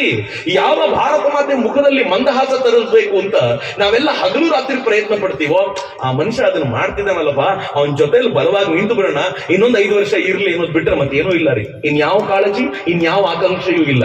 ನರೇಂದ್ರ ಮೋದಿ ಏನ್ ಮಾಡಿದ್ದಾರೆ ಅಂತ ಕೇಳಿದ್ರೆ, ಅವನು ಎದೆ ಮಾತ್ರ 56 ಇಂಚ್ ಮಾಡ್ಕೊಂಡಿರೋದಲ್ಲ, ನನ್ನದು ಮತ್ತು ನಿಮ್ಮ ಎದೆನೂ 56 ಇಂಚ್ ಮಾಡಿದ್ದಾನೆ ಅನ್ನೋ ಕಾರಣಕ್ಕೋಸ್ಕರ ಖುಷಿಯಾಗೋದಷ್ಟೇ. ಆ ಒಂದೇ ಕಾರಣಕ್ಕೋಸ್ಕರ ನಾನು ಸುಮ್ಮನೆ ನಿಮ್ಗೆ ಹೇಳ್ಬೋದು ಅಂತಂದ್ರೆ, ಎಂಥ ದೇಶದಲ್ಲಿದ್ವಿ ಗೊತ್ತೇನು ನಾವು? ಎಂಥ ದೇಶದಲ್ಲಿದ್ವಿ ಅಂತಂದ್ರೆ, ಮುಂಬೈಗೆ ಪಾಕಿಸ್ತಾನಿಯರು ಬಂದು ದಾಳಿ ಮಾಡಿ 4 ಜನ, ಅಜ್ಮಲ್ ಕಸಬ್ ನೇತೃತ್ವದಲ್ಲಿ 4 ಜನ ದಾಳಿ ಮಾಡಿ 250ಕ್ಕೂ ಹೆಚ್ಚು ಜನರನ್ನ ಶೆಂಡಾಡಿ ಹೋದಾಗ, ಅವರ ನಡು ರಸ್ತೆಯಲ್ಲಿ ಹೆಣ ಮಾಡಿಟ್ಟು ಹೋದಾಗ ಭಾರತದ ರಿಯಾಕ್ಷನ್ ಏನಿತ್ತು ಗೊತ್ತಾ? ಏನು ಮಾಡ್ಲಿಲ್ಲ ರೀ ಪಾಕಿಸ್ತಾನಕ್ಕೆ ನಾವು. ಯಾಕೆ ಅಂತ ಕೇಳಿದ್ರೆ, ಅವತ್ತಿನ ಸರ್ಕಾರ ಏನ್ ಹೇಳ್ತು ಗೊತ್ತಾ? ಇವತ್ತು 250 ಜನ ಸತ್ತಿರೋದಕ್ಕೆ ಜಗತ್ತಿನ ಅನುಕಂಪ ನಮ್ಮ ಮೇಲಿದೆ, ನಾವೇನಾದ್ರೂ ಪಾಕಿಸ್ತಾನದ ಮೇಲೆ ಏರಿ ಹೋದ್ರೆ ಈ ಅನುಕಂಪ ಕಳ್ಕೊಂಡ್ಬಿಡ್ತೀವಿ, ಅದಕ್ಕೆ ಏನೂ ಮಾಡೋದು ಬೇಡ ಅಂತ. ಅದು ಒಂದು ಲೈಫ್ ಏನ್ರಿ? ಇಂಥ ಲೈಫ್ ಬದುಕಿದೀವಿ ನಾವು. ಆದ್ರೆ ನರೇಂದ್ರ ಮೋದಿ ಪ್ರಧಾನಿ ಆದ್ಮೇಲೆ ಪಾಕಿಸ್ತಾನವನ್ನು ಟ್ರೈ ಮಾಡ್ತು. ಏನ್ ಮಾಡ್ತು ಗೊತ್ತಾ? ಉರಿಯಲ್ಲಿ ಅಟ್ಯಾಕ್ ಮಾಡ್ತು. ಅಟ್ಯಾಕ್ ಮಾಡಿ 18 ಜನ ಸೈನಿಕರನ್ನ ಕೊಲ್ತು. ನರೇಂದ್ರ ಮೋದಿ ರಿಯಾಕ್ಷನ್ ಹೆಂಗಿತ್ತು ಅಂತಂದ್ರೆ, ಸರ್ಜಿಕಲ್ ಸ್ಟ್ರೈಕ್ ಮೂಲಕ ಪಾಕಿಸ್ತಾನದ 40 ಜನರನ್ನ ಉಡಾಯಿಸಿದ್ರಲ್ಲ, ಅದು ಭಾರತದ ಕೆಪಾಸಿಟಿ. ಉಡಾಯಿಸಿದ್ ಸುಮ್ಮನೆ ಉಡಾಯಿಸಿಲ್ಲ, ವಾಪಸ್ ಬಂದು ಪ್ರೆಸ್ನವ್ರನ್ನ ಕರೆದು, ನಿನ್ನೆ ರಾತ್ರಿ 40 ಜನರನ್ನ ಉಡಾಯಿಸಿದ್ದೀವಿ, ಇನ್ನೊಂದ್ಸಲ ತಂಟೆ ಮಾಡಿದ್ರೆ ಪಾಕಿಸ್ತಾನಕ್ಕೆ ಸರಿಯಾದ ಪಾಠ ಕಲಿಸ್ತೀವಿ ಅಂತ. ಕಾಂಗ್ರೆಸ್ನವ್ರು ಏನ್ ಹೇಳಿದ್ರು ಗೊತ್ತಾ ಅವಾಗ? ಪ್ರೂಫ್ ಕೊಡಿ. ನಮ್ಮವರಂದ್ರು, ಸೈನಿಕರಂದ್ರು, ನೆಕ್ಸ್ಟ್ ಟೈಮು ಹೋಗ್ಬೇಕಾದ್ರೆ ನಿಮ್ಮನ್ನೇ ಕರ್ಕೊಂಡು ಹೋಗ್ಬಿಡ್ತೀವಿ, ನೀವು ಫ್ಯಾಕ್ಟ್ ಚೆಕ್ ಮಾಡ್ಬಿಡಿ ಅಂತ ಅಂದ್ಮೇಲೆ ಒಬ್ಬ ಕಾಂಗ್ರೆಸ್ನವ್ರು ಇದುವರೆಗೂ ರೆಡಿಯಾಗಿ ಬಂದಿಲ್ಲ. ಅದಾದ ನಂತರ ಪಾಕಿಸ್ತಾನ ಮತ್ತೇನ್ ತಂಟೆ ಮಾಡ್ಲಿಕ್ಕೆ ಹೋಗ್ಲಿಲ್ಲ. ನೆಕ್ಸ್ಟ್ ಮಾಡಿದ್ ಯಾವಾಗ ಗೊತ್ತಾ? ಎಲೆಕ್ಷನ್ಗಿಂತ ಈ ಎಲೆಕ್ಷನ್ ಏನಿತ್ತು ಇದ್ರ 5 ವರ್ಷದ ಹಿಂದೆ ಸರಿಯಾಗಿ ಎಲೆಕ್ಷನ್ ಬರೋ ಹೊತ್ತಲ್ಲಿ ಪುಲ್ವಾಮಾದಲ್ಲಿ ಅಟ್ಯಾಕ್ ಮಾಡಿ 40ಕ್ಕೂ ಹೆಚ್ಚು ಭಾರತೀಯ ಸೈನಿಕರನ್ನು ಕೊಂದ್ಬಿಡ್ತು. ಭಾರತದ ರಿಯಾಕ್ಷನ್ ಏನಿತ್ತು ಅಂತಂದ್ರೆ, ಪಾಕಿಸ್ತಾನದ ಒಳಗೆ 60 ಕಿಲೋಮೀಟರ್ ಹೋಗಿ ಏರ್ ಸ್ಟ್ರೈಕ್ ಮಾಡಿ ಅಲ್ಲಿನ ಜನರನ್ನು ಉಡಾಯಿಸಿ ಬಂದ್ರಲ್ಲ ಭಾರತೀಯರು, ಅದು ಭಾರತದ ಸಾಧನೆ ಅಂತ. 60 ಕಿಲೋಮೀಟರ್ ಒಳಗೆ ಹೋಗಿ 200 ಜನರನ್ನು ಉಡಾಯಿಸಿದ್ರು. ಆದ್ರೆ ಆಗೊಂದು ಘಟನೆ ನಡೀತು. ನರೇಂದ್ರ ಮೋದಿ ಅವರು ಎಂತ ಅದ್ಭುತವಾದ ವ್ಯಕ್ತಿ ಅಂತ ಹೇಳಬೇಕು ಅನ್ನೋ ಕಾರಣಕ್ಕೆ ಹೇಳ್ತೀನಿ. ಈ ವ್ಯಕ್ತಿ ಇದ್ದಾನಲ್ಲ, ಈತನ ಹೆಸರು ಏನು? ಅಭಿನಂದನ್ ಅಂತ. ವೆರಿ ಗುಡ್, ಎಲ್ರಿಗೂ ನೆನಪಿದೆ, ನಾನು ಹೇಳ್ಬೇಕಾದ್ ಏನಿಲ್ಲ. ಅವನ ವಿಮಾನಕ್ಕೆ ಗುಂಡು ತಾಕಿ ಆ ವಿಮಾನ ನಾಶವಾದ ಹೊತ್ತಲ್ಲಿ ಎಜೆಕ್ಟ್ ಮಾಡ್ಕೊಂಡು ಬಿದ್ದವನು ಪಾಕಿಸ್ತಾನದ ಬಾರ್ಡರ್ ಬಿದ್ಬಿಟ್ಟ. ಪಾಕಿಸ್ತಾನಿ ಹಿಡಿದ್ರು, ಹೊಡೆದ್ರು, ಕರ್ಕೊಂಡೋದ್ರು. ಅವ್ರಿಗೆ ಬಹಳ ಖುಷಿ ಆಯ್ತು. ಒಂದು 3 ತಿಂಗಳು ಇವನು ಇಟ್ಕೊಂಡು ಭಾರತವನ್ನ ಹ್ಯೂಮಿಲಿಯೇಟ್ ಮಾಡಬೇಕು. 200 ಜನ ಭಯೋತ್ಪಾದಕರು ಹೋದ್ರೆ ಏನಾಯ್ತು, ಒಬ್ಬ ಸೈನಿಕನ ಹಿಡಿದಿದ್ದೀವಿ, ಭಾರತವನ್ನು ಅಳಿಸ್ಬೇಕು ಅಂತ ಅವ್ರು ನಿಶ್ಚಯ ಮಾಡಿದ್ರು. ನಾನು ಅನ್ಕೊಂಡೆ 3 ತಿಂಗಳು ಇದೇ ಕರ್ಮಾಲಪ್ಪ, ಇವ್ರು ಮಾಡೋದನ್ನೇ ನೋಡ್ತಾ ಇರ್ಬೇಕಲ್ಲ ಅಂತ. ಅಷ್ಟೊತ್ತಿಗೆ ಸರಿಯಾಗಿ 3 ತಿಂಗಳಲ್ಲ, 3 ದಿನ ಅಲ್ಲ, 24 ಗಂಟೆ ಕಳೆಯೋಕ್ಕಿಂತ ಮುಂಚೆ ಅವನನ್ನು ಕೊಟ್ಬಿಟ್ಟು ತಗೊಂಡ್ರಪ್ಪ ಅಂತ ಕೈ ಮುಗಿತು ಪಾಕಿಸ್ತಾನ. ಯಾಕೆ ಹಿಂಗ್ ಮಾಡ್ತು ಅಂತ ಗೊತ್ತಿರ್ಲಿಲ್ಲ. ಇತ್ತೀಚೆಗೆ ಪ್ರಿನ್ಸಿಪಲ್ ಸೆಕ್ರೆಟರಿ ಒಬ್ರು ಇಂಟರ್ವ್ಯೂ ಕೊಟ್ಟು ಹೇಳಿದ್ದಾರೆ, ಅಭಿನಂದನ್ ಸಿಕ್ಕಾಕೊಂಡಿದ್ದಾನೆ ಅಂತ ಗೊತ್ತಾದ ತಕ್ಷಣ ನರೇಂದ್ರ ಮೋದಿ ಅಭಿನಂದನ್ ಬಿಡ್ತೀರಾ ಅಂತ ಕೇಳಿದ್ರಂತೆ ಪಾಕಿಸ್ತಾನಕ್ಕೆ. ಪಾಕಿಸ್ತಾನ ಹೇಳ್ತು, ಯಾಕೆ ಬಿಡೋದು, ಇಷ್ಟು ಸಿಕ್ಕಿದ್ದಾನೆ, ಯಾರು ಬಿಡ್ತಾರೆ ಅಂತ. ತಕ್ಷಣ ನರೇಂದ್ರ ಮೋದಿ ಹೇಳಿದ್ರಂತೆ, 9 ಮಿಸೈಲ್ ಲಾಂಚರ್ಗಳನ್ನ ಪಾಕಿಸ್ತಾನದ ಕಡೆ ತಿರುಗಿಸಿ 24 ಗಂಟೆ ಟೈಮ್, ಅಭಿನಂದನ್ ವಾಪಸ್ ಬಂದ್ರೆ ಸರಿ, 25ನೇ ಗಂಟೆ ಭೂಪಟದಲ್ಲಿ ಪಾಕಿಸ್ತಾನ ಇಲ್ಲದೆ ಇರೋ ತರ ಮಾಡ್ತೀನಿ ಅಂತ ಯಾವ ನರೇಂದ್ರ ಮೋದಿ ಹೇಳಿದ್ರು, ಪಾಕಿಸ್ತಾನ ಅಮೆರಿಕಾದ ಹತ್ರ ಓಡದಂತೆ ಉಳಿಸ್ಕೊಡಿ ಅಂತ. ಅಮೆರಿಕ ಏನ್ ಹೇಳ್ತಂತೆ ಗೊತ್ತಾ, ಮನಮೋಹನ್ ಸಿಂಗ್ ಅಲ್ಲ ಅದು, ಹೇಳಿದ್ ಮಾಡ್ತಾನೆ, ಬಿಟ್ಬಿಡಿ ಸುಮ್ಮನೆ ಅಂತ. ಅನಿವಾರ್ಯವಾಗಿ 24 ಗಂಟೆ ಕಳೆಯೋಕ್ಕಿಂತ ಮುಂಚೆ ಅಭಿನಂದನ್ ಬಿಟ್ಟು ಪಾಕಿಸ್ತಾನ ಕೈ ಮುಗಿಬೇಕಾಗಿ ಬಂತಲ್ಲ, ಇದು ಪಾಕಿಸ್ತಾನದ ಪರಿಸ್ಥಿತಿ. ನರೇಂದ್ರ ಮೋದಿ ಭಾರತವನ್ನ ಹಿಂಗ್ ಕಟ್ಟಿ ಕೊಟ್ಟಿದ್ದಾರೆ. ಈ ಮನುಷ್ಯ ಈ ಕೆಲಸ ಮಾಡಿರೋದನ್ನ ಹೇಳಲಿಕ್ಕೆ ದುಡ್ಡು ತಗೋಬೇಕೇನ್ರಿ ನಾನು? ಮಿತ್ರ, ಕಾಂಗ್ರೆಸ್ ಬಿಟ್ಬಿಟ್ರೆ ಏನ್ ಹೇಳ್ತಾರೆ ಗೊತ್ತಾ, ಇವತ್ತು ಮುಳುಬಾಗಿನಲ್ಲಿ ಕಾರ್ಯಕ್ರಮಕ್ಕೆ ಬಂದಿರೋ ಪ್ರತಿಯೊಬ್ಬರಿಗೂ 500 ರೂಪಾಯಿ ಕೊಟ್ಟಿದ್ದಾರೆ ಅಂತ.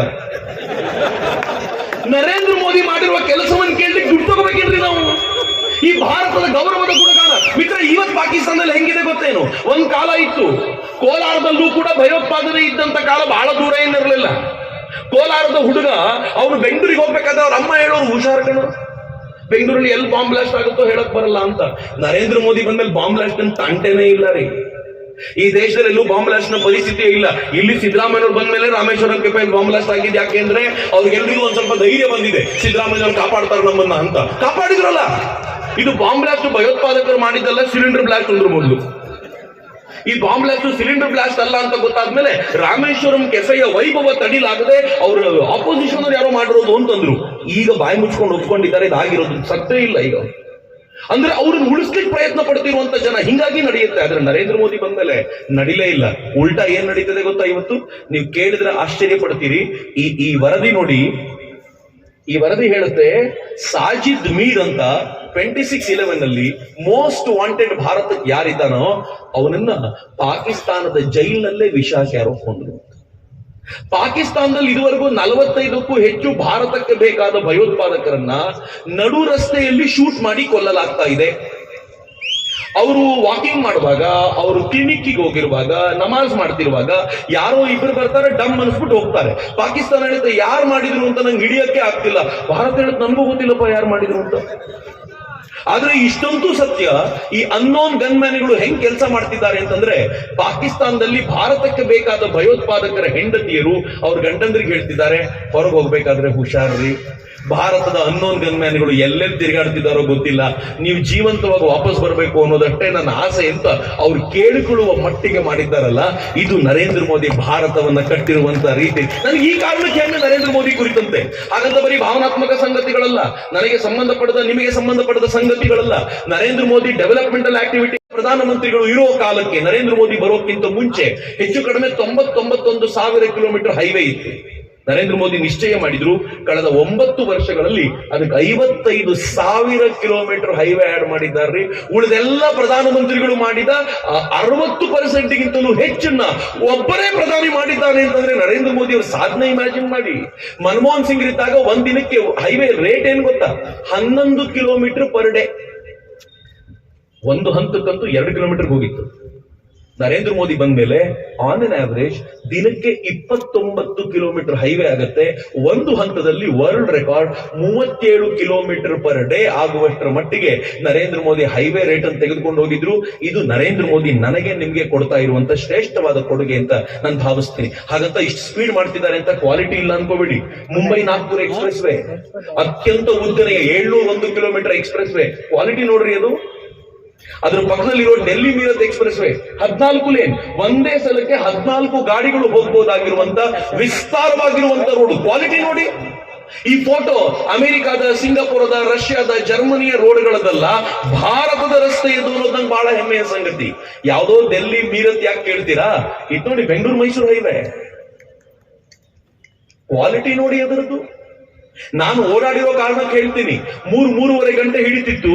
ಈಗ ಹೆಚ್ಚಂದ್ರೆ 70ರಿಂದ 80, ಮ್ಯಾಕ್ಸಿಮಮ್ 90 ನಿಮಿಷ, 70ರಿಂದ 90 ನಿಮಿಷದಲ್ಲಿ ಹೋಗ್ಬೋದು. ಈಗ ಮೈಸೂರು ಅಷ್ಟು ಹತ್ರ. ಈಗ ಹೊಸ ರಸ್ತೆಗಳನ್ನು ಕೊಡ್ತೀವಿ ಅಂತ ಮೊನ್ನೆ ತಾನೇ ಗಡ್ಕರಿ ಅವರು ಬಂದು ಹೇಳಿದ್ದಾರೆ. ಹೆಚ್ಚು ಕಡಿಮೆ 376-400 ಕಿಲೋಮೀಟರ್ ರೋಡು ಒಂದು 6-7 ಸಾವಿರ ಕೋಟಿ ರೂಪಾಯಿಲಿ ನಾವು ಅದನ್ನ ಮಾಡ್ತೀವಿ ಅಂತ ಅವ್ರು ಬಂದು ಹೇಳಿದ್ದಾರೆ. ಒಂದು ಪ್ರಾಮಿಸ್ ಮಾಡಿದ್ದಾರೆ, ಇನ್ನೊಂದು 2 ವರ್ಷದಲ್ಲಿ ಕರ್ನಾಟಕದ ರೋಡ್ಗಳು ಅಮೆರಿಕನ್ ರೋಡ್ ನ ಸ್ಟ್ಯಾಂಡರ್ಡ್ಸ್ ಇರೋ ತರ ಆಗುತ್ತೆ, ನೀವು ನೋಡ್ತೀರಾ ಅದನ್ನ ಅಂತ ಬಹಳ ಹೆಮ್ಮೆಯಿಂದ ಹೇಳಿ ಹೋಗ್ತಾರೆ. ಅಂತಂದ್ರೆ ಇದು ನರೇಂದ್ರ ಮೋದಿ ಕಾಲದಲ್ಲಿ ಆಗಿರೋದು. ಬರೀ ಒಳಗಿನ ರೋಡ್ ಅಲ್ಲ, ಈ ರೋಡ್ ನೋಡಿ ಈಗ ಬೋಗಿಬಿಲ್ ಬ್ರಿಡ್ಜ್ ಅಂತ ಕರೀತಾರೆ. ಬಾರ್ಡರ್ ರೋಡ್, ಅರುಣಾಚಲ ಪ್ರದೇಶ ಮತ್ತು ಅಸ್ಸಾಂ 2 ರಾಜ್ಯಗಳನ್ನ ಸಂಪರ್ಕಿಸುತ್ತೆ ಈ ಬ್ರಿಡ್ಜ್. ನದಿಗೆ ಅಡ್ಡಲಾಗಿ ಕಟ್ಟಿರುವಂತ ಬ್ರಿಡ್ಜ್ ಇದು. ಈ ಬ್ರಿಡ್ಜ್ ನ ಕಲ್ಪನೆ ಕಟ್ಟಿದ್ದು ದೇವೇಗೌಡರು 1997ರಲ್ಲಿ. ಅದಕ್ಕೆ ಅಡಿಪಾಯ ಹಾಕಿದ್ರು, ಮುಂದೇನ್ ಕೆಲಸ ಆಗಲಿಲ್ಲ. ಅವ್ರದ್ದು ಅಧಿಕಾರದಿಂದ ಇಳಿಬೇಕಾಗಿ ಬಂತು. 2002ರಲ್ಲಿ ಅಟಲ್ ಬಿಹಾರಿ ವಾಜಪೇಯಿ ಬಂದ್ರು, ಕಾಮಗಾರಿ ಶುರು ಮಾಡಿದ್ರು. ನೀವು ಮೋಸ ಮಾಡ್ಬಿಟ್ವಿ ಅಟಲ್ಜಿಗೆ 2004ರಲ್ಲಿ. ಅವ್ರು ಸೋತ ಮೇಲೆ ಕಾಂಗ್ರೆಸ್ ಅಧಿಕಾರಕ್ಕೆ ಬಂತಲ್ಲ, ಒಂದು ಬೋಲ್ಟು ಒಂದು ನಟ್ಟು ಹಾಕ್ಲಿಲ್ಲ. 2014ರಲ್ಲಿ ನರೇಂದ್ರ ಮೋದಿ ಬಂದ್ರು, 6,000 ಕೋಟಿ ರೂಪಾಯಿ ಇನ್ವೆಸ್ಟ್ ಮಾಡಿದ್ರು. 80,000 ಸ್ಟೀಲ್ ಪ್ಲೇಟ್ ಗಳನ್ನ ಬಳಸಿ 2018ರ ವೇಳೆಗೆ ಈ ಬ್ರಿಡ್ಜ್ ನೇ ಕಂಪ್ಲೀಟ್ ಮಾಡಿ ದೇಶಕ್ಕೆ ಸಮರ್ಪಣೆ ಮಾಡಿದ್ರು. ಇದರ ಪರಿಣಾಮ ಏನ್ ಗೊತ್ತಾ? ಅರುಣಾಚಲ ಪ್ರದೇಶ ಮತ್ತು ಅಸ್ಸಾಂ ನಡುವಿನ ದೂರ 170 ಕಿಲೋಮೀಟರ್ ಕಡಿಮೆ ಆಗುತ್ತೆ. ಪ್ರತಿದಿನಕ್ಕೆ 10 ಲಕ್ಷ ರೂಪಾಯಿ ಡೀಸೆಲ್ ಉಳಿತಾಯ ಆಗುತ್ತೆ. ಇನ್ನೂ ಲಾಭ ಯಾರಿಗೆ ಗೊತ್ತಾ? ಅರುಣಾಚಲ ಪ್ರದೇಶದ ಮೇಲೆ ಚೀನಾದವರು ಅಟ್ಯಾಕ್ ಮಾಡಿ ನಾವು ಬಂದ್ಬಿಟ್ಟಿದೀವಿ ಅಂತ ಅನೌನ್ಸ್ ಮಾಡಿದ್ರೆ, ಅಸ್ಸಾಂನಲ್ಲಿರುವ ಭಾರತೀಯ ಸೈನ್ಯ ಪಡೆ 170 ಕಿಲೋಮೀಟರ್ ಕಡಿಮೆ ಟ್ರಾವೆಲ್ ಮಾಡಿ ಚೀನಾದವರ ಎದುರಿಗೆ ನಿಂತು ನಾವು ಬಂದ್ಬಿಟ್ಟಿದೀವಿ, ತಗೋ ಯುದ್ಧ ಶುರು ಮಾಡೋಣ ಅಂತ ಹೇಳ್ಬೋದಾಗಿರೋ ವಾತಾವರಣ ಇದೆಯಲ್ಲ, ಅದು ನೀವು ಬ್ರಿಡ್ಜ್ ಮಾಡಿಕೊಡ್ತು. ಚಪ್ಪಾಳೆ ಸ್ವಲ್ಪ ಬೇಗ ಹೊಡೆದಿದ್ದೀರಿ. ಯಾಕೆ ಅಂತ ಹೇಳ್ತೀನಿ ನಾನು, ಯಾರು ಗಮನಿಸ್ಲಿಲ್ಲ. ಈ ಬ್ರಿಡ್ಜ್ ನೋಡಿ, ಕೆಳಗಡೆ ವೈಟ್ ಪಿಲ್ಲರ್ ಕಾಣ್ತಾ ಇದೆ, ಅದ್ರ ಮೇಲೆ ಸ್ಟೀಲ್ ಪ್ಲೇಟ್ಸ್ ಇದೆಯಲ್ಲ, ಅಲ್ಲಿ ಟ್ರೈನ್ ಹೋಗುತ್ತೆ. ಇನ್ ಸ್ವಲ್ಪ ಮೇಲ್ ನೋಡಿ ಎಲೆಕ್ಟ್ರಿಕಲ್ ಪೋಲ್ಸ್ ಕಾಣ್ತಿದೆ, ಅದು ಬಸ್ಸು ಕಾರು ಓಡಾಡ್ಲಿಕ್ಕೆ ನಾರ್ಮಲ್ ರೋಡ್. ಅದು ಡಬಲ್ ಡೆಕರ್ ಬ್ರಿಡ್ಜ್ ಇದು.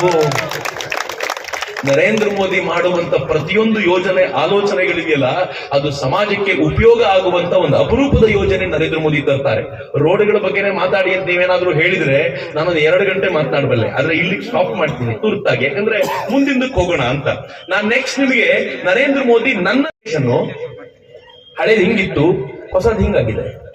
ಇದು ಮಧ್ಯಪ್ರದೇಶದ್ದು, ಮಹಾರಾಷ್ಟ್ರದ್ದು, ಗುಜರಾತ್ನದ್ದು, ಒರಿಸ್ಸಾದು, ಕಾಶ್ಮೀರದ್ದು ಅಲ್ಲ, ಬೆಳಗಾವಿ ರೈಲ್ವೆ ಸ್ಟೇಷನ್ ಹಂಗಿತ್ತು. ಗೂಡಂಗಡಿ ತರ ಇತ್ತು, ಕಾರ್ಪೊರೇಟ್ ಆಫೀಸ್ ತರ ಮಾಡ್ಬಿಟ್ಟಿದ್ದಾರೆ, ಸಾಫ್ಟ್ವೇರ್ ಕಂಪನಿ ತರ ಮಾಡ್ಬಿಟ್ಟಿದ್ದಾರೆ ಅದನ್ನ.